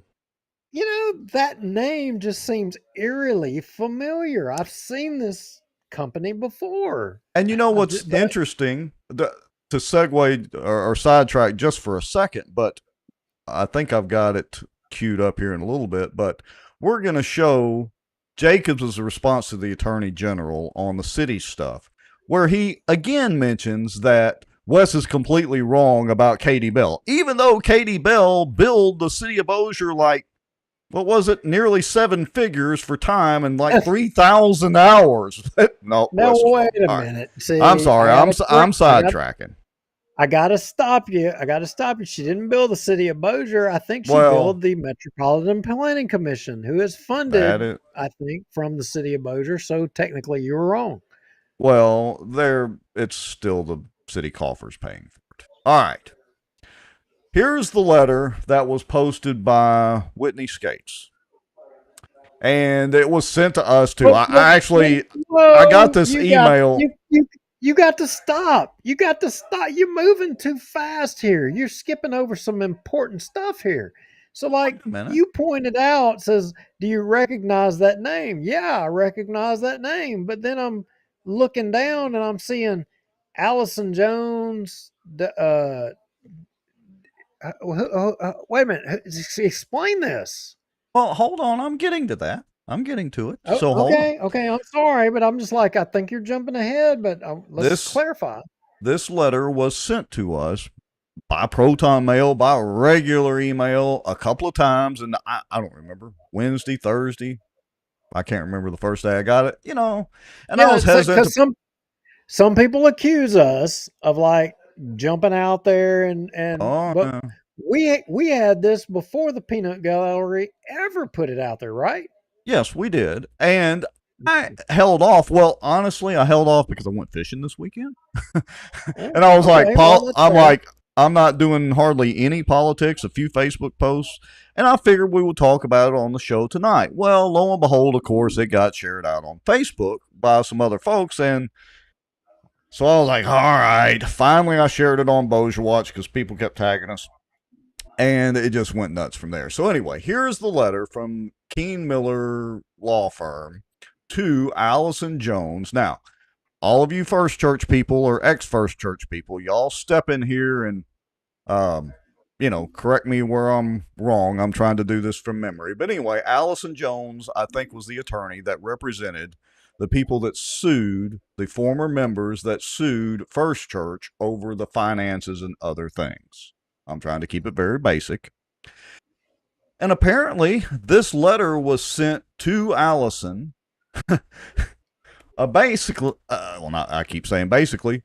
Let's just read it. So it says, Dear Allison, this letter is a follow-up to my December 15th of 2022 correspondence issued on behalf of First Baptist Church of Bossier. That letter included the request that your client cease all contact with First Bossier's First Church's leadership, employees, current and former, and or its members. It also provided notice that your clients are not welcome on First Church's campus or at any First Church events, whether on or off campus. Let's stop and break down that first paragraph there. And look, folks, to remind y'all, the reason that we talk about things is if they have a political tie. And First Church was weaponized for political gain and political reasons long ago. It's been well documented by us on our show. And you can go back and see. As a matter of fact, Duke, I want to point out, because somebody mentioned in the comments that the only reason we talk about First Church is sensationalism. Well, our show number 56, which was the Monday Church Massacre, I'll put the links to it in Facebook and YouTube again. That has been the highest viewed show we've ever had, by far. It's twice what everything else is. It's over 7,000 views between Facebook and YouTube, and it will show 56. We had 250, 300 people watching simultaneously for like an hour or two. It was insane. Now, the reason we talk about it, again, is not because we care about what a church does or doesn't do. It's because, well, they basically do politics from the pulpit. To put it in a nutshell. All right, I've been listening, and I've been biting my tongue. I about bit it off and swallowed it. But, all right, I'm going to say a couple of words here. Yeah, the politics from the pulpit. Yeah, that's one of the reasons we focus. But I want to also point out that First Church was politically mobilized by a lot of people in the past. And the people that are suing, the people who are being sued, all of y'all, and this is the part where in the beginning of the show I said I'm going to piss a lot of people off and probably lose half of our viewers. Y'all all own it. You all own it. You allowed your church to be politicized, and I'm going to say some names. Mike Johnson, Ryan Gaddy, all of y'all, regardless of your political persuasion, you politicized your church. You allowed it to happen. You allowed it to be used for political purposes. And you can call me a liar, you can say whatever you want to say, but the sad reality is it's the truth. It is the truth. And your personal interests were put ahead of what was best, for the church, what was best for the community. And I'm sorry, I've got no empathy for you. I'm sad for my faith. I'm sad for um, our community and what's transpired. But the you look in the mirror. You own it. It's your fault. Yeah. And look, Monica Hudson says that is correct. Ryan Gaddy brought in the new pastor. And I think he even alluded to that on our show. I don't know. But he was that. Hold on. He was on the search committee. He was on there, but he wasn't. Right. He wasn't the only. I'm going to defend Ryan. He wasn't the only one. Did he have a hand? Oh yeah. Yes. I'm not saying that he's solely responsible for it, but by his own admission, he played a large role in the selection of Brad. So, yeah, we'll just leave it at that. Yeah, but he was not the only one. I mean, correct. But here's the thing. Here's what I want to know. Where are all the people that had their hands in this deal? Where are they all at now? Are they there to repair the church? Well, there are reports that it's gone down from 2,500 members a Sunday or a service down to the several hundred, 500 range. I don't know. Well, Rex, we talked about a long time ago, and it goes back into the beginning shows. We talked about how the churches, and I'm going to say it. I'm going to talk about Cypress Baptist. So, Cypress Baptist now is in that mode of they're building their castle, they're building their walls taller. That's what first church was doing. They were building their walls. And when you build walls and you build castles, why were castles built? Why were walls built? It was built to protect from the outside coming in, right? Well, the cynic in me has to say they were, in the case of First Church, they were built so they could be burned down. But that's just the cynic in me. We've covered that as well. But the people building the churches, they were building them to protect themselves from the outside. And my point is here you have a letter fighting from First Church, fighting to keep people out, right or wrong. Somehow or another, I'm not thinking that's the way it should be at all. All right. I don't get it. Here's my take on this. So, in the first place, as a, and people cringe when I say this, but it's the truth. As a private organization, quasi-business, a church has every right to ban somebody from their property. It is private property after all. Period. All right. Now, is that the right thing to do? I don't know. If these folks, and maybe some of y'all are family members, or maybe some of the people that are being referred to in this letter in the audience, so let us know in the comments. If somebody was attending, let's say I were one of these people mentioned in this letter. Let's say I were one of Allison Jones's clients, and I were on that lawsuit against First Church. If I went into the church, raising hell, and being, a complete horse's ass, then I can see being escorted off the premises or asked to leave and not come back. I can see that. And maybe that's what happened. I do not know. But if it's like, or it appears to be like a lot of the Facebook commentary was, where there was the attending a funeral or something like that. There was a fellow that went to his grandson's or grandkids' soccer game or something like that. If they're wanting to ban you from that just because you were on a lawsuit, that's petty. I agree. That is my opinion as well too. I mean, I got two thoughts on this thing here. The people that sued, and I mean, look, we beat up Jerk, pretty bad. Right. And I don't know that it was misplaced. I don't know that. But the accusations that were made by all the people that was sued, where's the fire? Because obviously it didn't take. I mean, obviously a judge ruled. I mean, don't get me wrong. I'm the person that advocates that I don't have much faith in the judicial system, and I don't. But the reality is, you had the opportunity to make the case. Obviously, a judge and a court didn't see it your way. So that tends to lend some credibility to Jerkovich and First Church's position.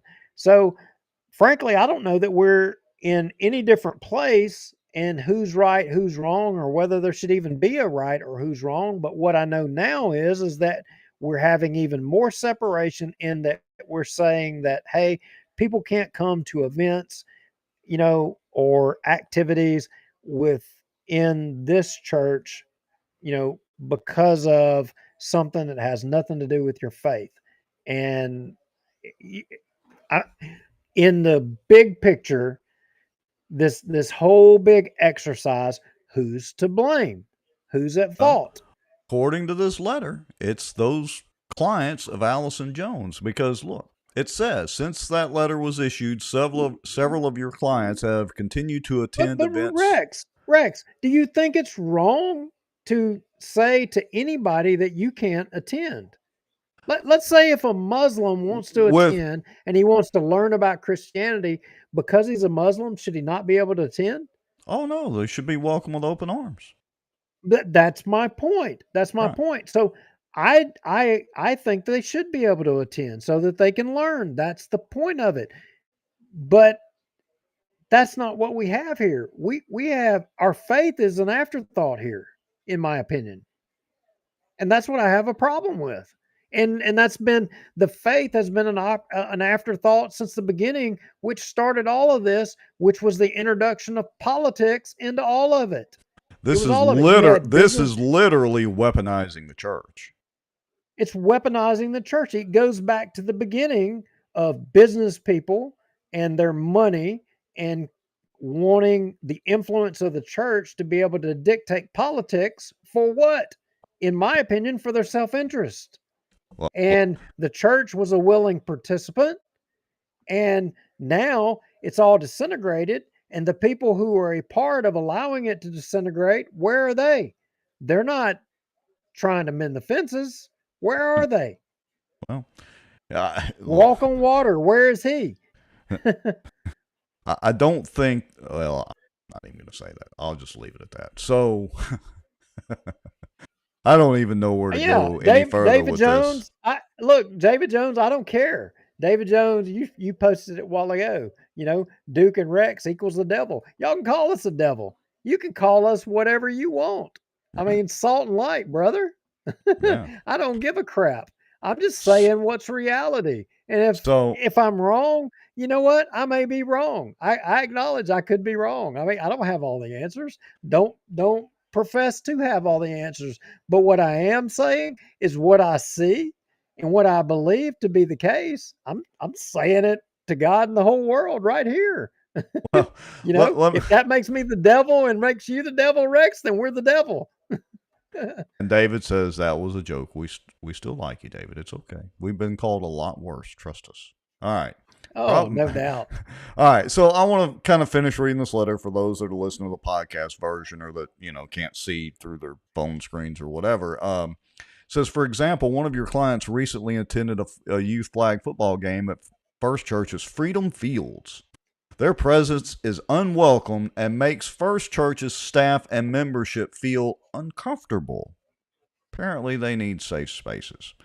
As such, please accept this correspondence as formal demand that your clients, 1, not attend or be present at any First Church events, whether on or off campus, and 2, not enter, visit, be present, or remain on First Church's campus. The only exception to these restrictions is that your clients may attend a wedding or funeral service conducted at First Church, but only if he or she is a family member of the deceased, a member of the wedding party, or a participant in the service. For example, if he or she is asked to present a eulogy. Your clients are not to attend any other First Church events, including but not limited to weekly services, Sunday services, sports programs or events, concerts, camps, or special events. Appropriate action will be taken if your clients do not abide by this request. You know what? Even if I and you, even if me and you, Rex, if the old Satan's ourselves decide that we want to go to First Church and sit on the front pew, and we should be able to do it. We shouldn't be limited. They should be trying to get us closer to Jesus and the folks that sued them and are being anti-biblical, according to a lot of people. There's, of course, counter arguments to that in the Bible as well, but they should be trying to bring those folks closer to Jesus, not pushing them further away. That's all I got to say about that. Yeah, I don't know that I can say anything else other than you're right. Okay, so that's the First Church deal in a nutshell. Now, again, we were accused of sensationalism. The commentary where I shared that on Facebook, on our Facebook page, is still going strong. So if y'all want to go read through that, go ahead. Well, wait a minute. I mean, okay, you know what? Hey, if we're sensationalizing and we're being accused of that, look, I'm open to debate. I say it.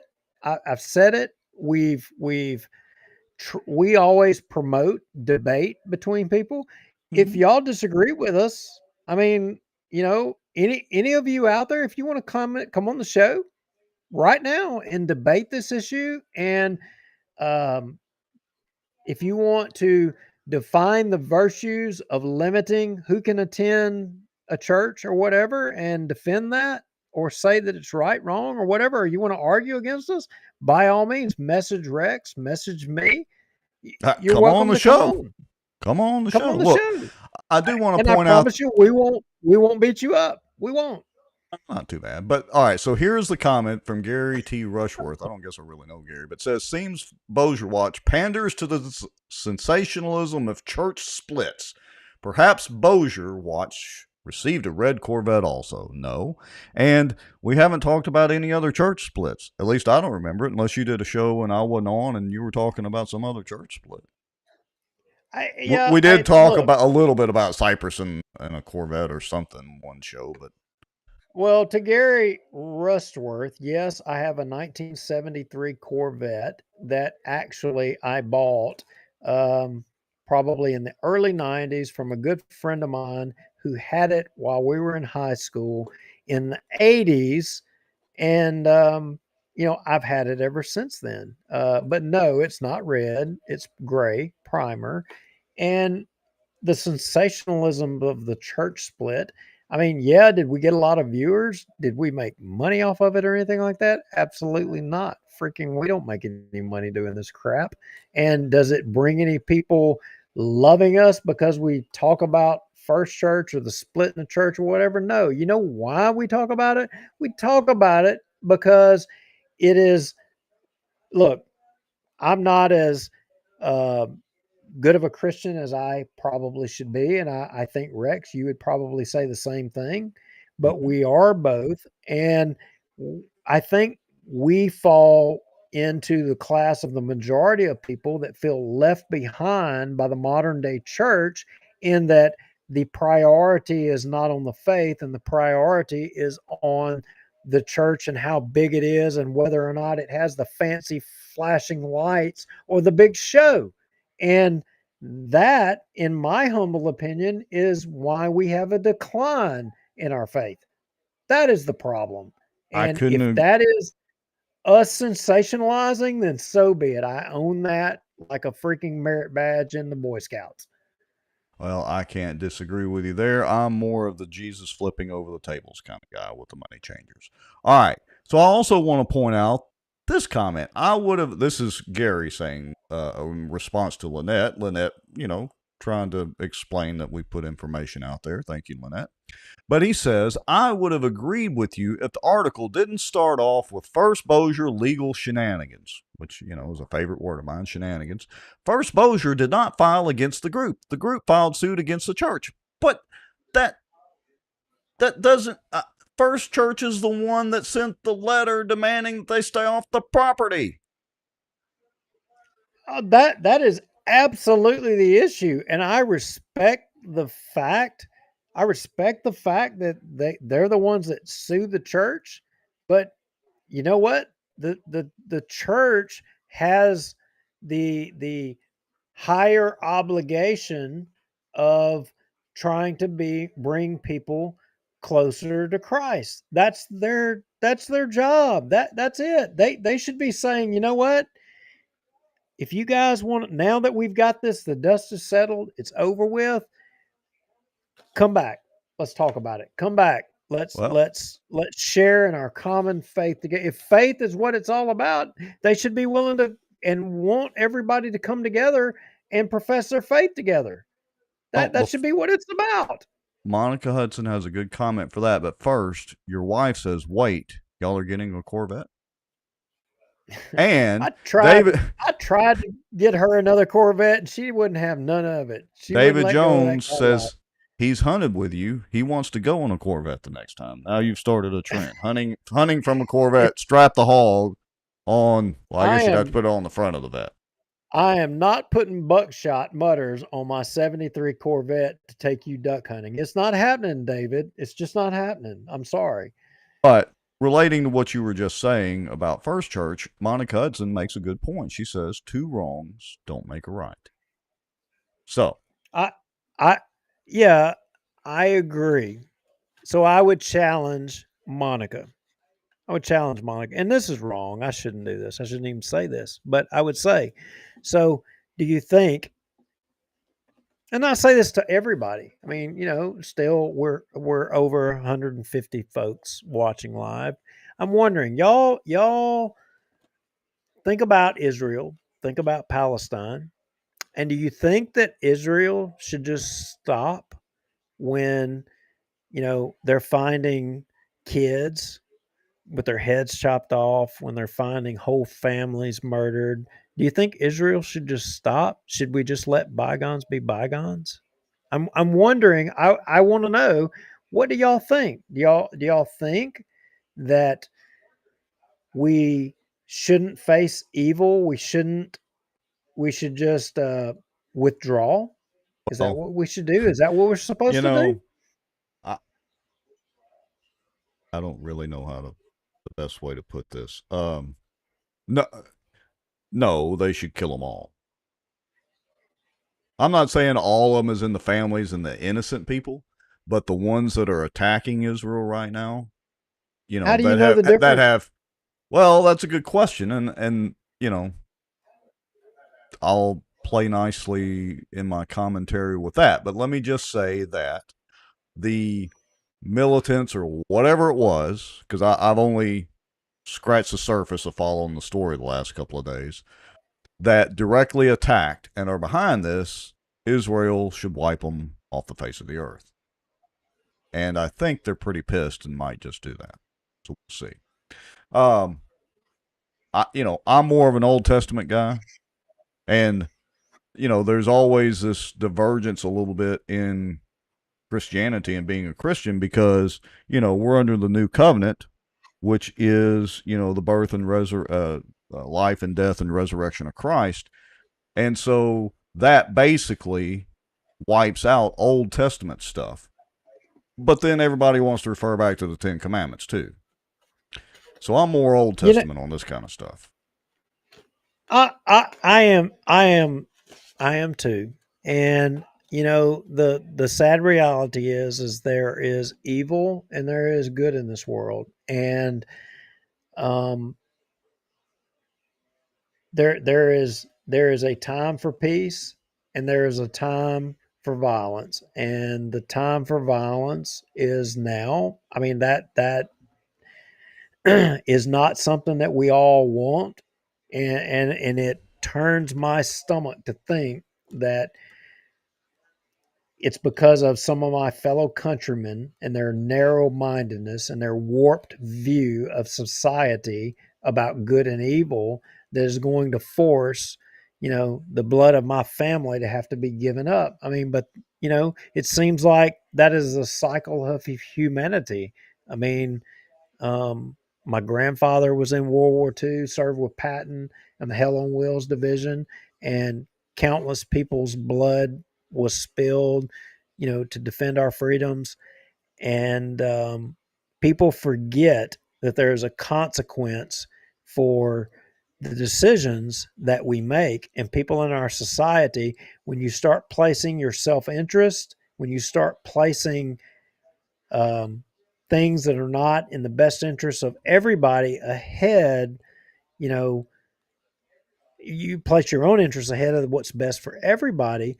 That's when we get into these situations. And this thing with First Church, it is about what's not in the best interest of Christianity or God. It's about power and control. And I'm not saying one side or the other. I'm not saying that the Jerkovich crew, and I'm not saying the people that sued, all of it, it's freaking wrong. All of it. And it's got to stop. It's got to stop. Cypress Baptist, you're heading down that road. You're going down the same road, and I'm going to piss a lot of people off. And I told you, start of this show, I said, I'm going to make a ton of people. We might not ever have anybody watch this show again. Cypress, you're going down the same road. You're going down the same road. I used to go to that church. I moved my letter to Bel Air Baptist Church because I didn't want to be a part of it. Didn't want to be a part of it. And I'm not going to be. I'm not going to be. I'm not going to have nothing to do with that. I don't blame you. If that makes me the devil, I'm the devil. Fine. All right, the devil in the red Corvette. Okay, so shall we do Wes's lawsuit or Cupgate next? I don't care. Pick the subject. It don't make. Let's do Wes's lawsuit. So, Wes, and I believe he said his wife was with him too, went to do the voting commissioners training thing tonight because they apparently need more folks helping at the polls. So he apologized for not being able to come on the show, but he did send us a video.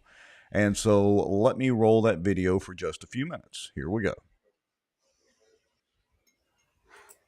Good afternoon, ladies and gentlemen of the press. I'm here before you today as a concerned citizen, a combat veteran, and a retired law enforcement officer to shed light on a matter of vital importance to our community. In recent months, I've witnessed a troubling erosion of our fundamental First Amendment rights right here in Bossier City. The cornerstone of our democracy, free speech, is under threat, and I felt compelled to take action.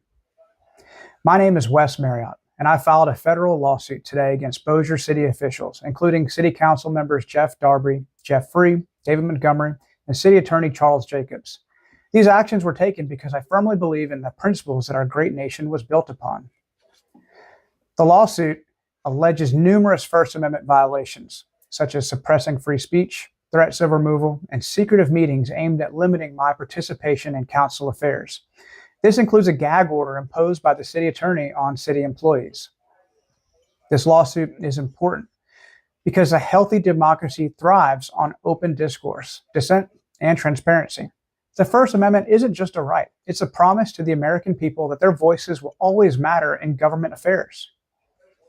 Our fight began when a petition for term limits for the city council members and the mayor was introduced in July. I questioned what I saw as delay tactics by the City Council and raised concerns about their motives and their lack of transparency. In response, I was met with interruptions, threats of removal during public meetings, and on September 5th, I was even threatened with removal for pointing out the Council's failure in their legal obligations and potential conflicts of interest. Disturbingly, leaked audio later revealed that several council members had secretly plotted to change the meeting rules to silence me by allowing public comment only at the start of each meeting. When this secret meeting became public, City Attorney Jacobs threatened to involve the FBI to investigate the leak, further intensifying the suppression while ignoring the content of this secret meeting. In my lawsuit, I argue that these actions are unconstitutional. The government should not be able to silence its critics or dissenting voices. Council rules must be clear, and public officials should not retaliate against viewpoints they dislike.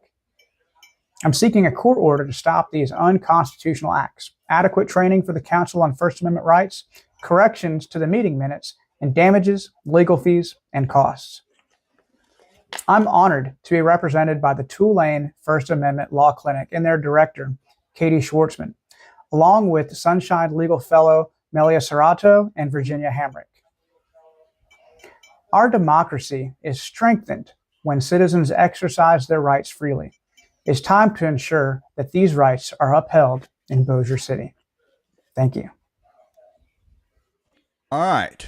So that sets the stage. Now, I've shared his lawsuit out, and to be clear, one, they're at the training for the elections deal, and number two, he also wanted to be careful in what he said because it is, an ongoing lawsuit that's just been filed.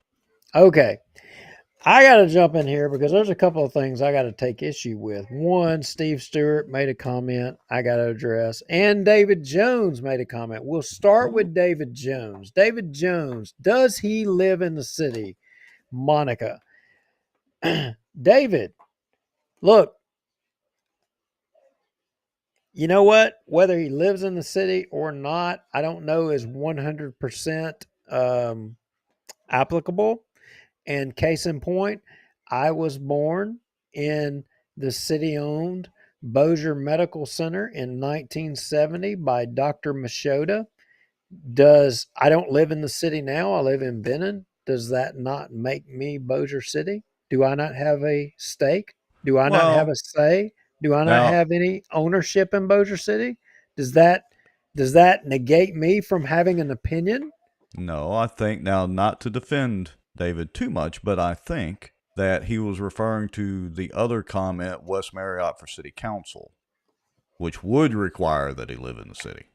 Okay, maybe so, but I'm going to tell you, you don't have to freaking live in Bossier City to take ownership and be proud of, your place of birth and want to defend your home. So if that's the case he's making, I take issue with it. So Steve Stewart, he says, can you elaborate on how Cypress is following First Baptist down the hole? Well, Steve, I just want to point out, allegedly Pastor Lowry, First Church, during his tenure, a Dodge Viper, and then allegedly Cypress, the same people that enabled the Dodge Viper, enabled a new Corvette for the pastor there.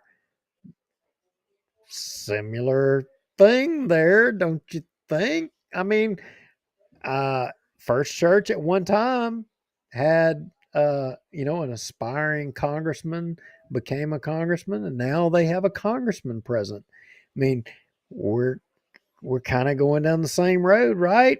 And in fact, I recall at one time, a person running for the legislature would be at First Church shaking hands as Sunday school would let out, only so that they could hop in their car and run up to Cypress so they could be at the door to shake hands as everybody was coming out of the service.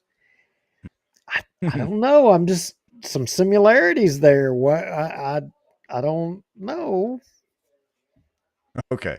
So there you go, Steve. All right. Now, appears that they are back because Danielle, Wes's wife, said as Weston's partner in crime, he won't be running for anything, anywhere, anytime soon.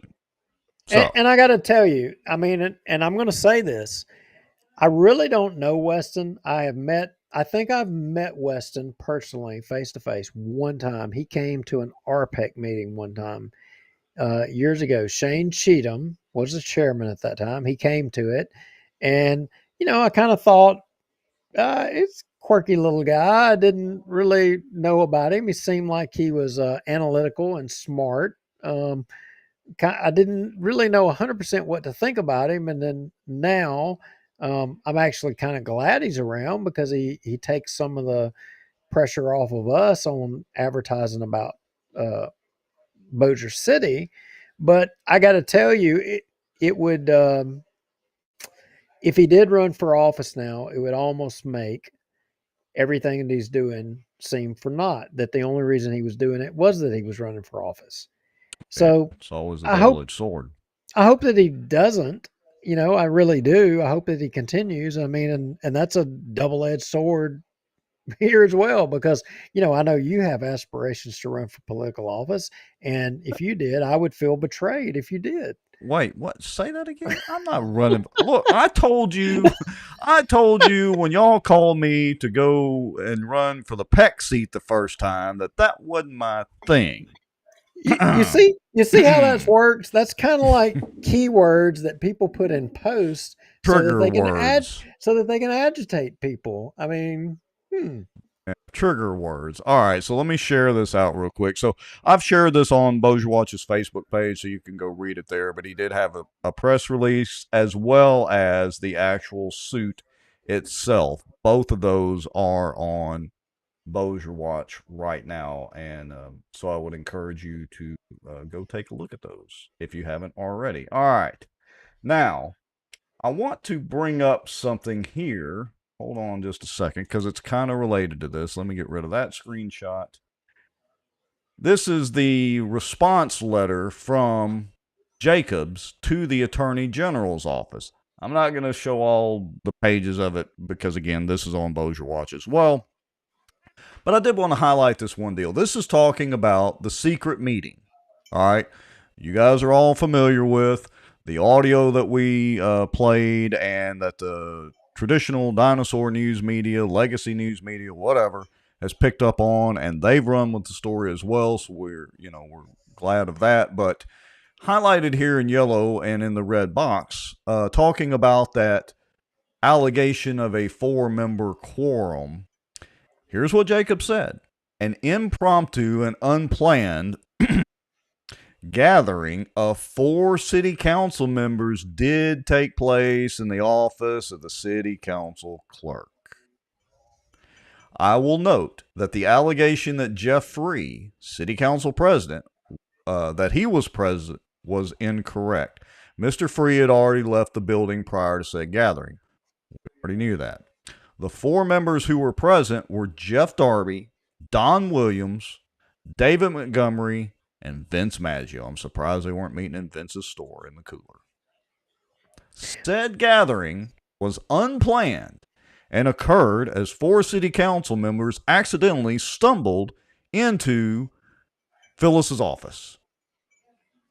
And that's that. And Phyllis was a participant in the meeting. We heard it on the recording. Yeah, they just stumbled in there, accidentally tripped, and fell in our office all at one time. Amazing. There was a comment that I wanted to address. I mean, look, Steve Stewart. I mean, look, you're my brother. I love you, my friend, and I appreciate the good work that you do. And he says, Pastor Freem's Corvette was paid by private church members, not church funds. Do you think that the vehicles at First Church were paid by the church fund and not, the private church members? It's the same thing, my friend. It's the exact same thing. Same road. So, David Jones says, ouch, number 3. Julie Ferris says transparent at its finest. Ashley Bullock says, on their way to get water in the kitchen, they just tripped and all happened to fall in Phyllis's office. Anyway. So, we do have confirmation that there were, in fact, 4 members there. Even though we heard only Darby, David Montgomery, and Phyllis, Bubba Don, and Vince were there. We now have confirmation, which is part of the reason we kept saying Jeff Free was there, to get him to have to actually admit to that. But anyway. Well, I don't know that this is actually, I mean, is this confirmation? This is just a lawsuit, right? No, this is just him answering the Attorney General. That's all. Over open meetings violations accusations or allegations. Oh, okay. So it's not a lawsuit, but it's pretty confirming to me. He says, quote, the 4 members who were present were Jeff Darby, Don Williams, David Montgomery, and Vince Maggio. But Mr. Montgomery never formally polled or asked the 4 individuals concerning their individual vote. But it begs the question, how did he know? How did he know? Y'all can go back and listen to the audio. It's on our site. It's been shared a zillion times. And even KTBS picked it up. Yeah. So, all right. So Wes Marriott, well, here's what we got. Wes Marriott filed a federal lawsuit. He's taking over, going after Bossier City. He's not running for office. And, I mean, he's moving and shaking down there. What else is going on in Bossier? That's a good question. Let me go check our notes let me to guess. keep We're up. gonna go talking about Halton right now, right? Halton. Yeah, Halton, and we're gonna talk about Halton. Is Halton part of Cupgate? I'm sorry. We're gonna go talk about plain dealing, right? Well, hold on a second. If we don't talk about Cupgate now that we mentioned it, I think we're going to lose the other half of our audience. Well, ain't we supposed to talk about plain dealing? All right. What about Sarepta? Shongaloo? You want to cover Shongaloo? Well, wait a minute. That's Webster Parish, right?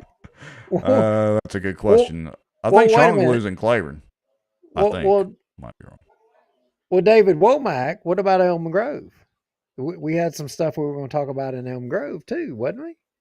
Well, this is kind of related to Elm Grove with South Bossier. Halton? I mean, Close enough. Wasn't there something in Halton we were supposed to talk about? Your wife says the burn ban is lifted. And David Jones says, what is Cupgate? Well, David Jones, Cupgate is something that would be right up your alley. I could see you riding around in a limousine with a pink shirt on with none other than your cousin. I could see that. Oh, my goodness. All right, so hold on. I'm going to adjust this screen here, and we'll get to Cupgate. All right, hold on a second here. Publish, back to live. Okay, here we go. So, I honestly, I do not totally understand Cupgate here. I'm going to have to be with the rest of y'all. So, Rex, spill out Cupgate for us. Well, I'm going to do my best so y'all can correct me in the commentary. And look, I didn't know anything about this till I think it was Ashley Bullock sent me a message and said, hey, are you aware of Cupgate or what's going on? I'm like, what the hell are you talking about? Apparently, this is Allison P. Nutt. She is the daughter of Mac Plummer. And she put this she posted on her Facebook page this long post that I've been asked by a few folks, mostly my fellow 2003 Parkway grads, why Dad, being Mac Plummer, hasn't been to many football games and why he wasn't in the homecoming parade this past week. We were told at the beginning of the school year that Parkway, as well as other schools, is neutral ground. This is like, what was that show, The Highlander, where they had neutral ground and they couldn't sword fight when they were on neutral ground, right? Okay. Parkway is neutral ground and would not tolerate political campaigning. We have followed that to a T. Others, however, have not.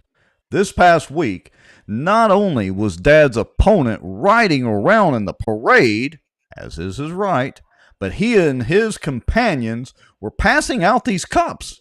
He handed them to other participants on other floats to pass out as well. The former president of the Bossier Parish School Board personally handed them out as well, endorsing his friend as he has done this entire election cycle.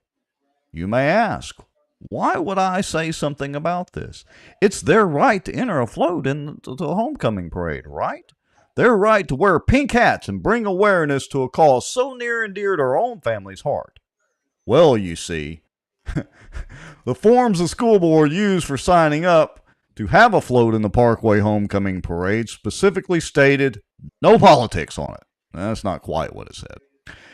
And yet, these were passed out by a car full of elected officials and election hopefuls. I do not blame those in charge of planning the parade. No, they were, to my knowledge, unaware of what would be thrown from the floats. I would assume that, as adults, they would abide by the rules set forth by the administration regarding being in said homecoming parade. It's this type of disregard for the rules, especially this close to election day, that makes me want to keep shouting from the rooftops. Does the general public know that the sign-up form says no politics? And no taking over the library board, and no hiring a parish administrator that doesn't even live in the damn parish. Oh, I'm sorry, I interjected that. Probably not. They wouldn't think anything is amiss, but those same people notice my dad's absence. I just want people to know why. He was told not to bring his politics to the school, and by golly, he has respected that 1,000%, but will receive little to no credit for that decision and for respecting the wishes of the school and its administration. He is also a humble man and will not speak up in his own defense, but he did raise 3 very vocal daughters who will continue to do it for him. Would y'all like to? I know many of you have seen it, and I have to say I'm a little upset because I was back there with the petitions and some folks back there helping, so I didn't have the chance to get one of these damn cups. Now I want one. But would y'all like to see what this whole deal is? It's because in like print that I have to squint to read, it says Keith Sutton for Bossier Parish Police Jury District 12. Whoa, boy, so much I don't even know where to start. Okay, so I totally respect a family member wanting to defend their parent or a family member running for office. I get it. But campaign 101, stealth campaigns never win. You can't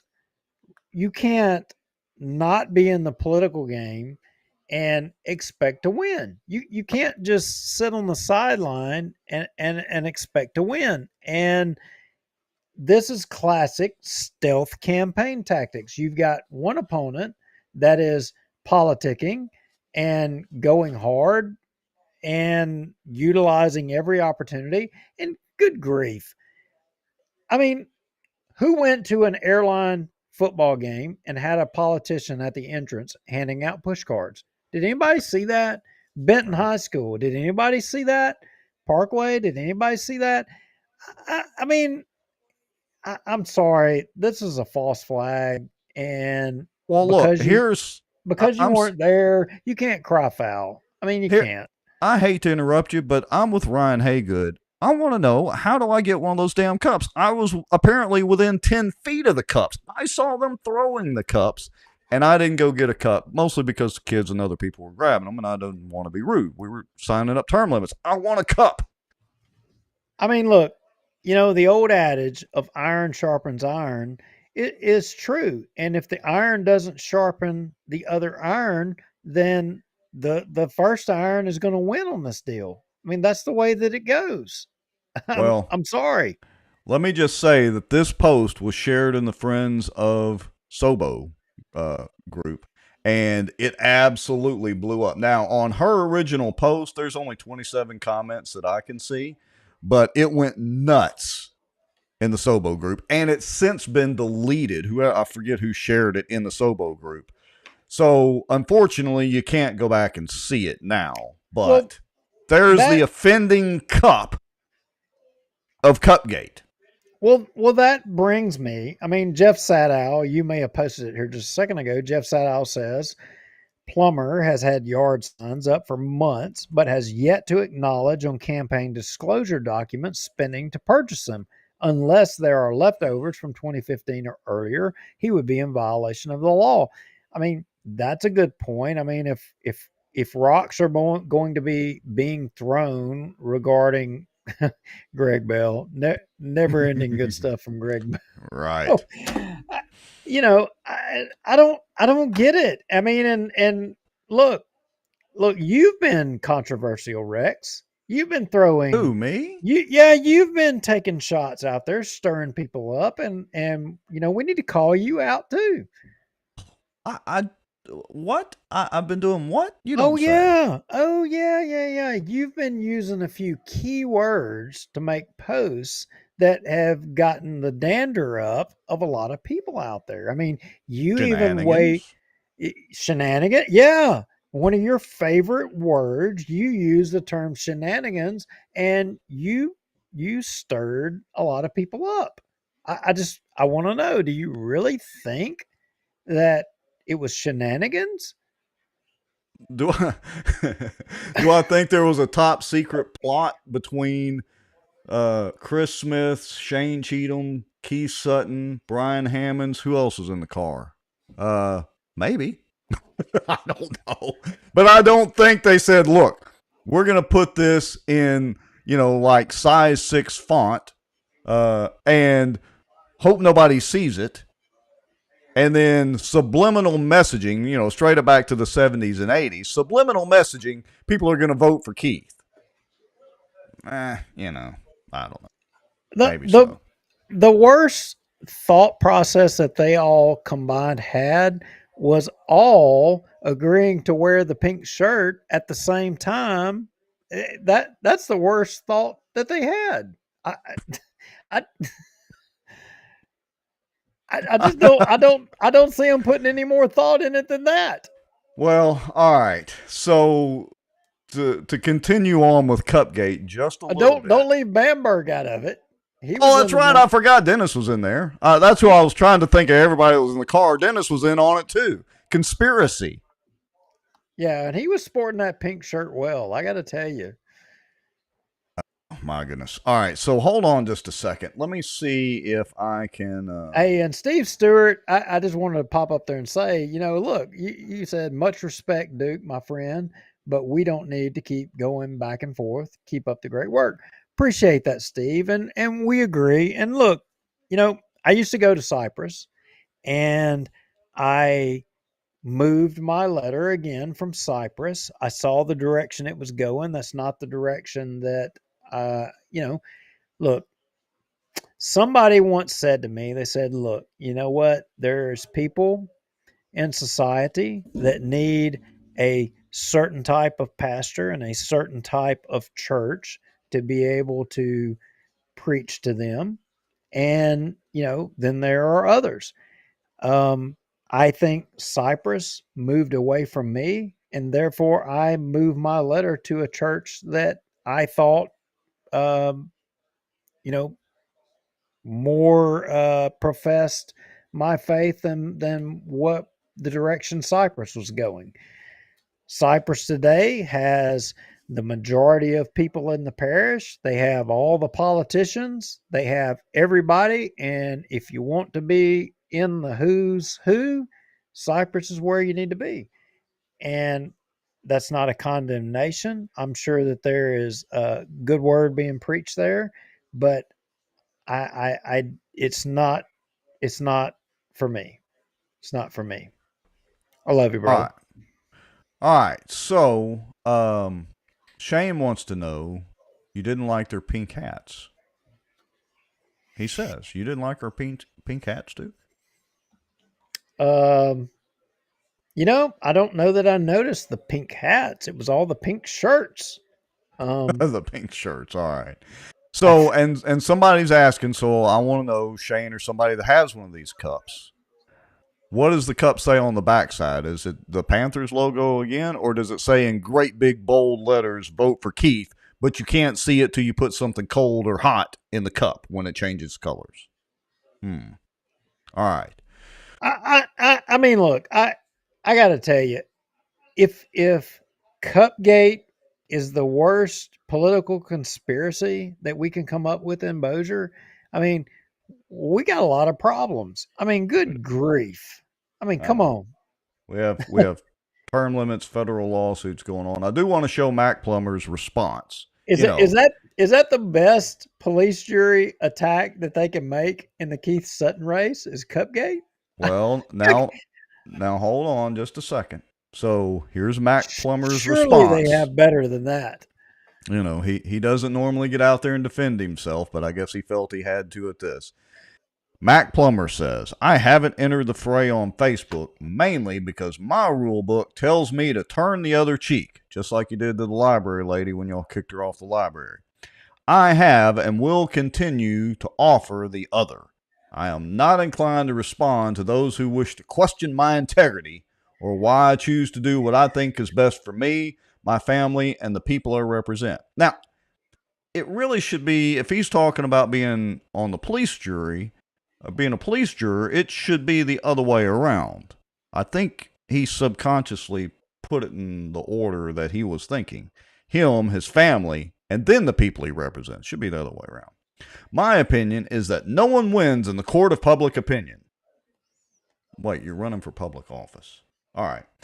There are only those who lose the respect and confidence of the people who watch and listen to see and hear what is transpiring. All my comments in campaigning have been and will be positive. You know, that's a good thing. It has been my honor to be a part of the entire parish and city leadership, along with the contributing organizations that have been a part of putting Bossier Parish on the map as a gem in North Louisiana and the place where people want to live. Bossier is and always will be my home, the only one I've ever known. I ask for your support so that I can continue to fulfill the commitments I have made to the people when I first started on this journey. Okay. I read it with enthusiasm. You did. I mean, look, I don't know Mac Plummer.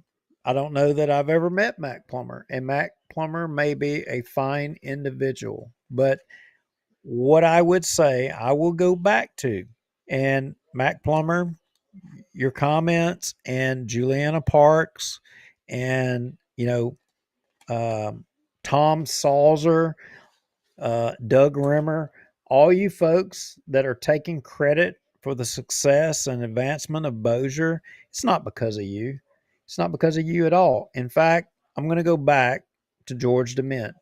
George DeMint said, and I will quote, he said, the jewel in the crown of Bossier is the employees of Bossier. And it was the employees of Bossier that made Bossier the place that everybody wanted to come. That encompasses public safety, that encompasses the teachers. It doesn't mean the politicians. All of you people, you elected officials, you have lost sight of the fact that it's not about you. You're not the reason.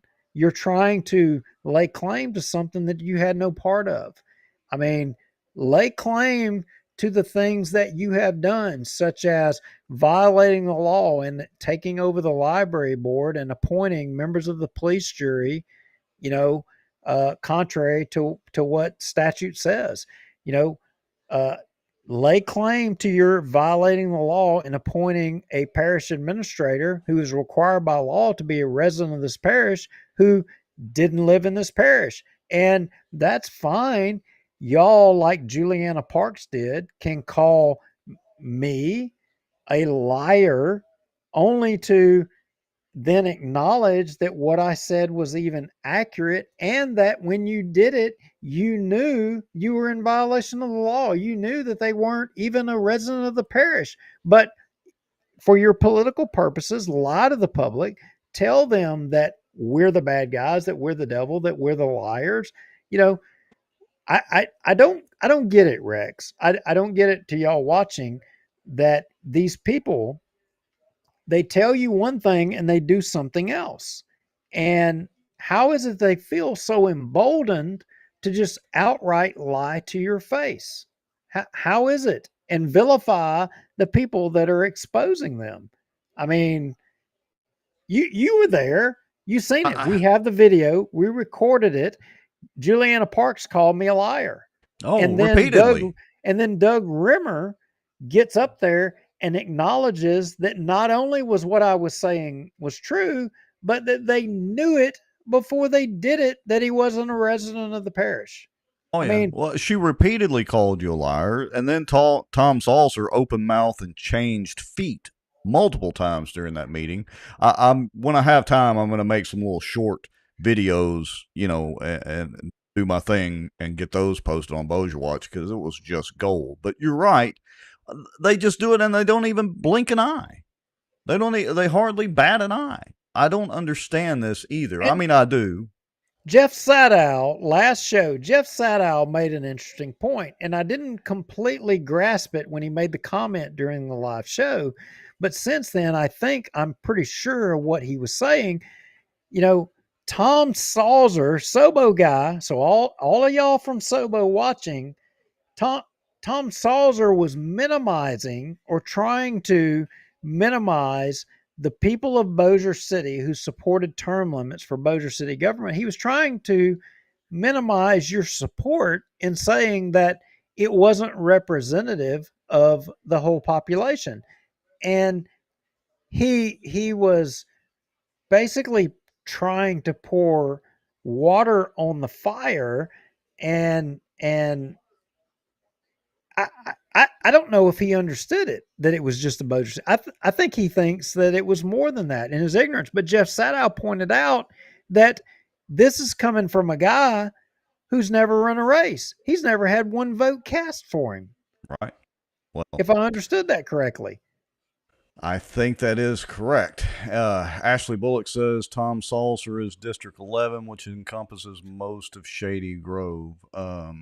Your wife has a good point. She says, because they continually get away with their lies and have become emboldened. Yeah, look at it this way, folks. The only thing standing between the politicians and the truth getting out there, or well, let me say that the right way. The only thing standing as a buffer between the politicians and you and their lies is us and other folks like, Shane and Keith doing the Two Guys on the Sidewalk, and Wes doing the Sobo Live stuff, and Sadow doing his writing.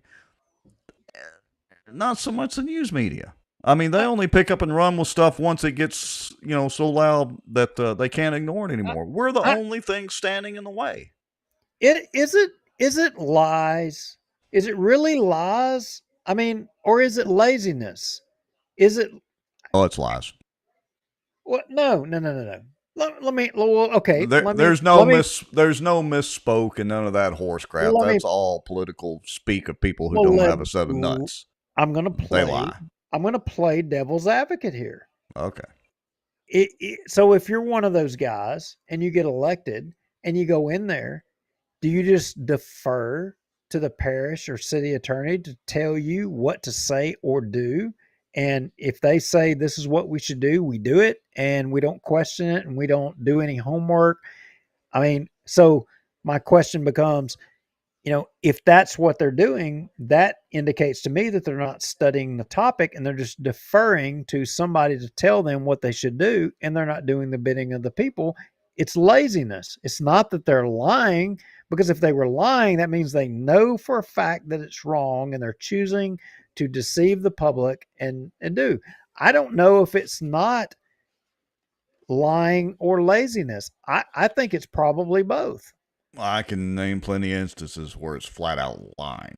Now, there in some of the politicians and bureaucrats' defense, since we're trying to play defender of them now, in some cases it probably is a laziness to actually reach into the topic, or they're just too stupid to do anything but depend on, Patrick Jackson's advice or Charles Jacobs' advice. maybe there's that. That's pure stupidity. All right.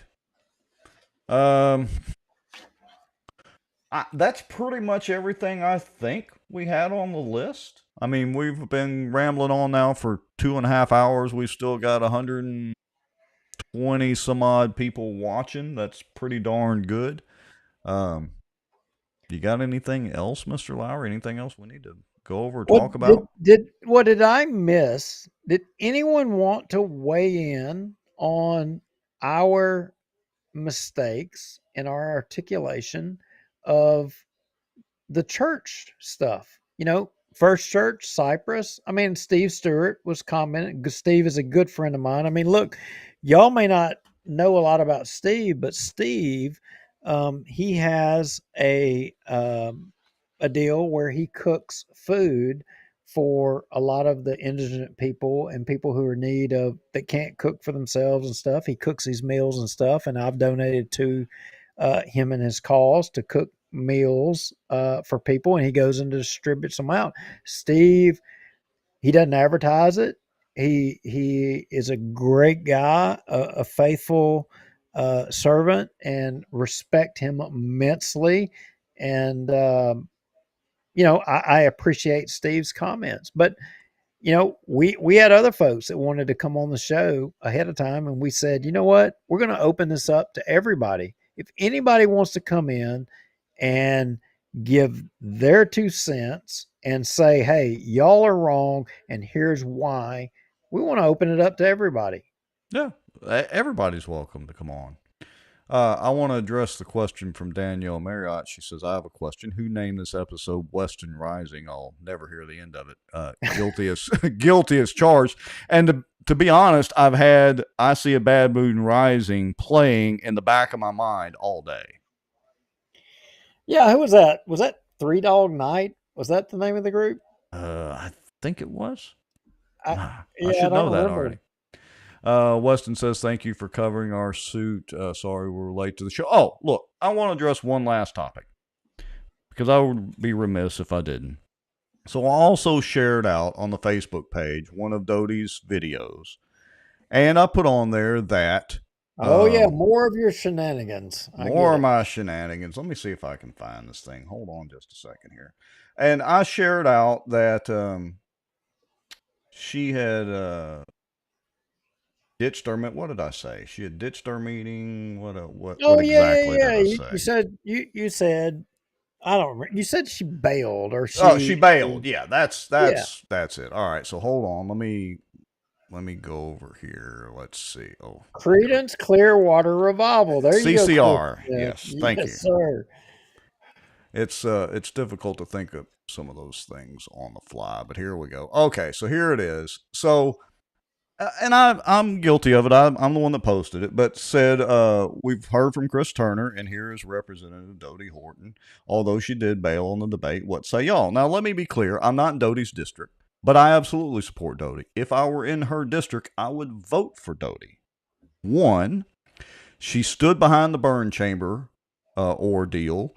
She literally, at a PEC meeting in Benton, told the Maddens, well, she didn't say go shove it, but... Wait a minute. She stood behind the burn chamber deal. Stood behind the citizens in the burn chamber ordeal. So, let me clarify. Getting the burn chamber out. So the citizens were against the burn chamber? The vast majority of them were, yes. Against it remaining. Okay. As a business enterprise. How do you know that? Because I spent a whole lot of time in Webster Parish and South Bossier area and literally was right in the middle of it and talked to a large portion of the folks. Okay, I was in the middle of it too, but I don't recall it being that one-sided. Well, I'm not sure what you were in the middle of. I didn't say everybody. I said the vast majority of folks were against the burn chamber staying. Okay, well, I'm just saying I don't remember it that way because I remember I was advocating for it to stay because it was proven to be a foolproof way of remediating a lot of waste, and I thought it would actually be a economic driver. I thought it Well, would be a good deal. let me put it this way. I wasn't completely against it being removed. But Doty, and this is not just Doty saying it, this is me literally being in the middle of it. Most of the folks, the majority, were against that burn chamber staying out there after all the M6 was disposed of. They wanted it removed, and eventually it was. My point, as that relates to Doty, is the Maddens were trying to make a business enterprise out of it. That's fine. But she told them that she was not going to stand with them. Literally told them to their face in a nice way, but told them up at Mike Collier's place during a PEC meeting, of all things, that she couldn't stand behind that because the majority of her constituents were not for that burn chamber staying as a business enterprise. Now, she also did her best to stand behind getting Robert Berry out or doing something about the Cypress district situation.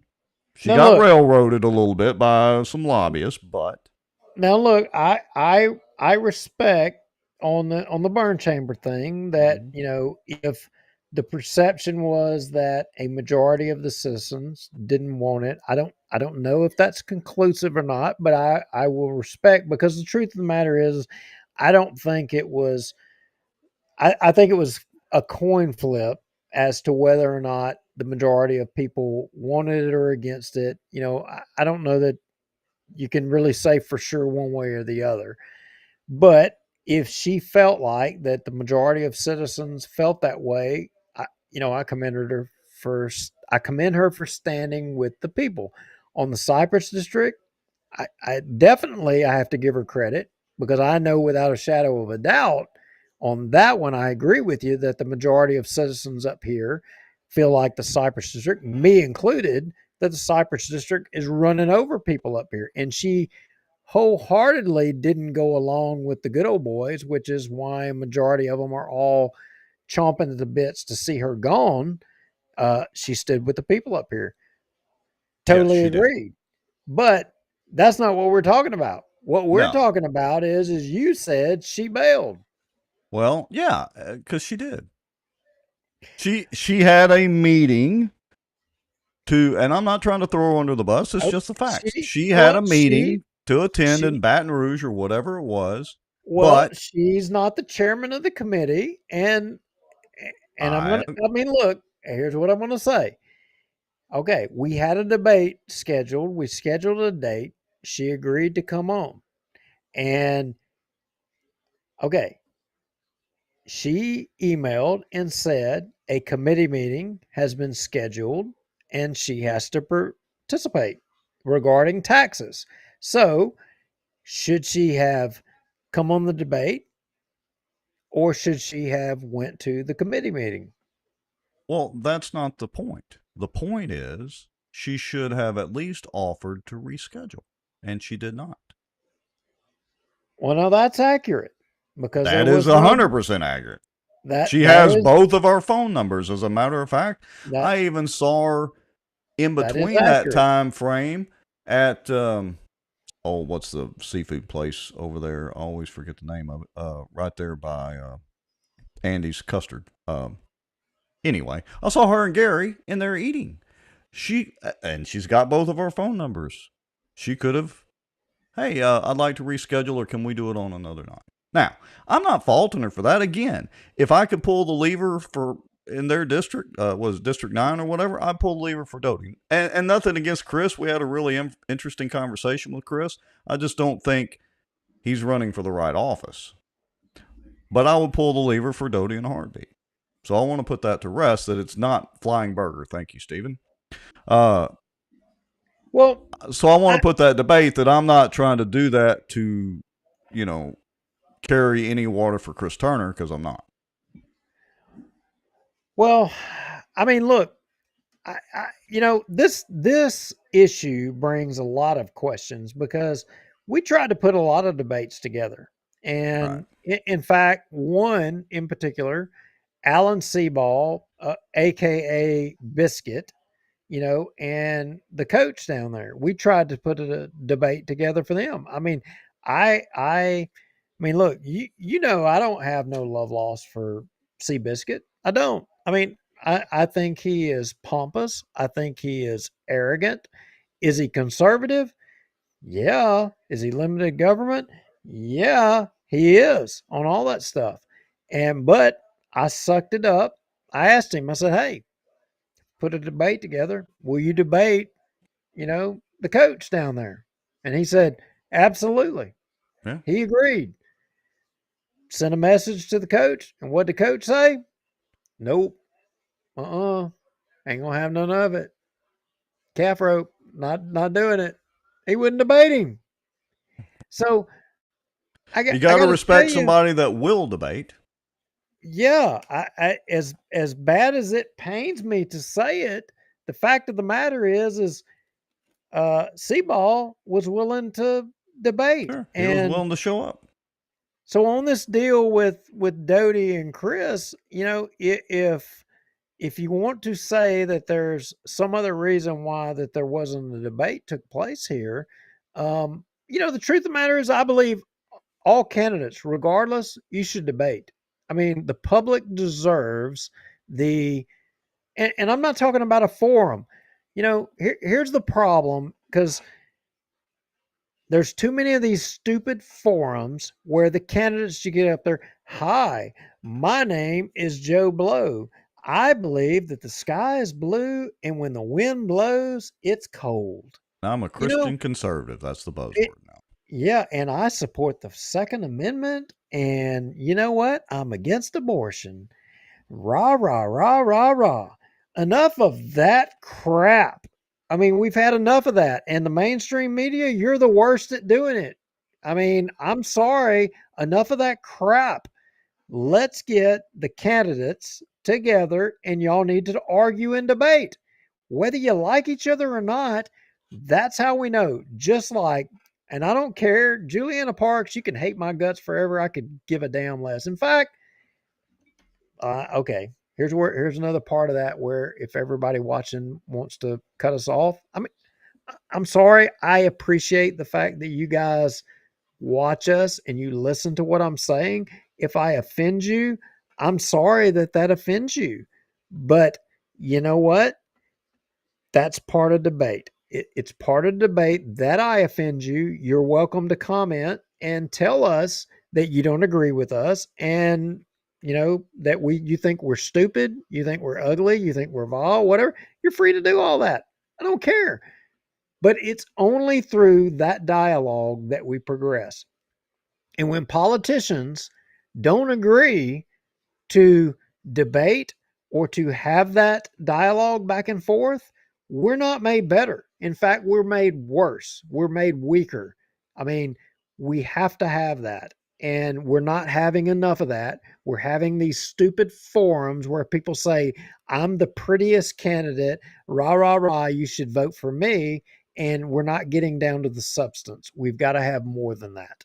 Exactly correct. Well, look, a good example is the Adam Bass Robert Mills debate that we had, which, most of the feedback, the vast majority that we've had has been very positive about it, that we treated both candidates fairly, but they didn't get softball questions. Yeah. Ryan Haygood says Alan Seaball is the problem with Louisiana. Mean and nasty. He would rather sabotage an opponent than work with him to get things done. You know what? I think Ryan's right about that. But I will say this about Alan Seaball. If you freaking ask him, he's going to tell you what he thinks. You may not like it, and he don't give a damn. He's going to tell you. I don't like him, but I can appreciate that in him. I can appreciate it. I think he's a peckerhead, and I think he's rude, obnoxious. And if he loses this race, it'll not be because of where he stands on the issue. It'll be because of him and his personal traits and how he has treated people. That'll be why he loses. It'll be about that he's not a nice guy. That'll be the reason that he loses. It won't be on the issues. Right. I agree with that. All right. David Jones says forums are worthless. Plays for incumbents. Can't disagree with that. All right. Anything else, since I kind of sidetracked and but I wanted to address the Doty comment and the reason that I put that there. I don't know. I don't know how long we've been going here, and I don't know. I think it's starting to get daylight outside, but yeah, maybe there's still 100 folks watching, and to all of y'all, thank you and hat tip to you for continuing to watch. You're listening to us debate. You're listening to us articulate ideas. You're listening to us. We're not right on everything. We're not. We don't profess to be right on everything, but we are hopeful that we will make our community better. We're hopeful that we will progress. Um, we don't expect everybody to agree with us. We don't at all. we don't. Hey, that's why we have comments. We don't really moderate the comments unless you get really, really. As a matter of fact, we never had to moderate the comments. We encourage you to comment. And we have an open door policy as far as politicians or bureaucrats coming on the show or people running for office. And every now and then we'll have call-ins. Like you said, Duke, I think that's a good idea. We've only done one or two of those. Now, I do want to address one thing. Janet Lindsay says, I thought it was Adam and Mills. You said Barry, I think. I may have, after 2 hours and 47 minutes of talking and trying to remember things to say, I may have, as the politicians say, misspoke. At the end of the day, guys, we're no different than all of y'all. I mean, Rex and I, we are you. I mean, the only difference between us is we finally just said to hell with it. We're going to do this stupid show, as Juliana Park says, and talk about the things that everybody talks in private conversations. Except we're just going to broadcast our conversation across the whole world for everybody to see. And we don't care. If it makes you mad, it makes you mad. You can scroll right on by. And look, 300 plus hours of content later, 175 plus shows. We're still doing it every Tuesday, or almost every Tuesday anyway. Yeah, that's right. So thank God for freedom of speech in this country. And, as we sign off, y'all pray for Israel, and let's hope that our sons and daughters aren't drug into blood and despair and death and anguish. And hopefully it is not going to show up in our community and on our streets here in our society. I'm afraid that it's going to, and I'll just stop right there. Let's just leave it at that. I don't have anything really any better to say after that. All right, folks. Appreciate y'all watching. Y'all know the drill. If you have some information you want to send us, bossierwatch@protonmail.com. Make you a free Proton Mail account. Don't put any identifying information in it. If it's something that you want to remain anonymous, send it over to us. We do pay attention to those. Anyway, that's pretty much it. Good night. Good night.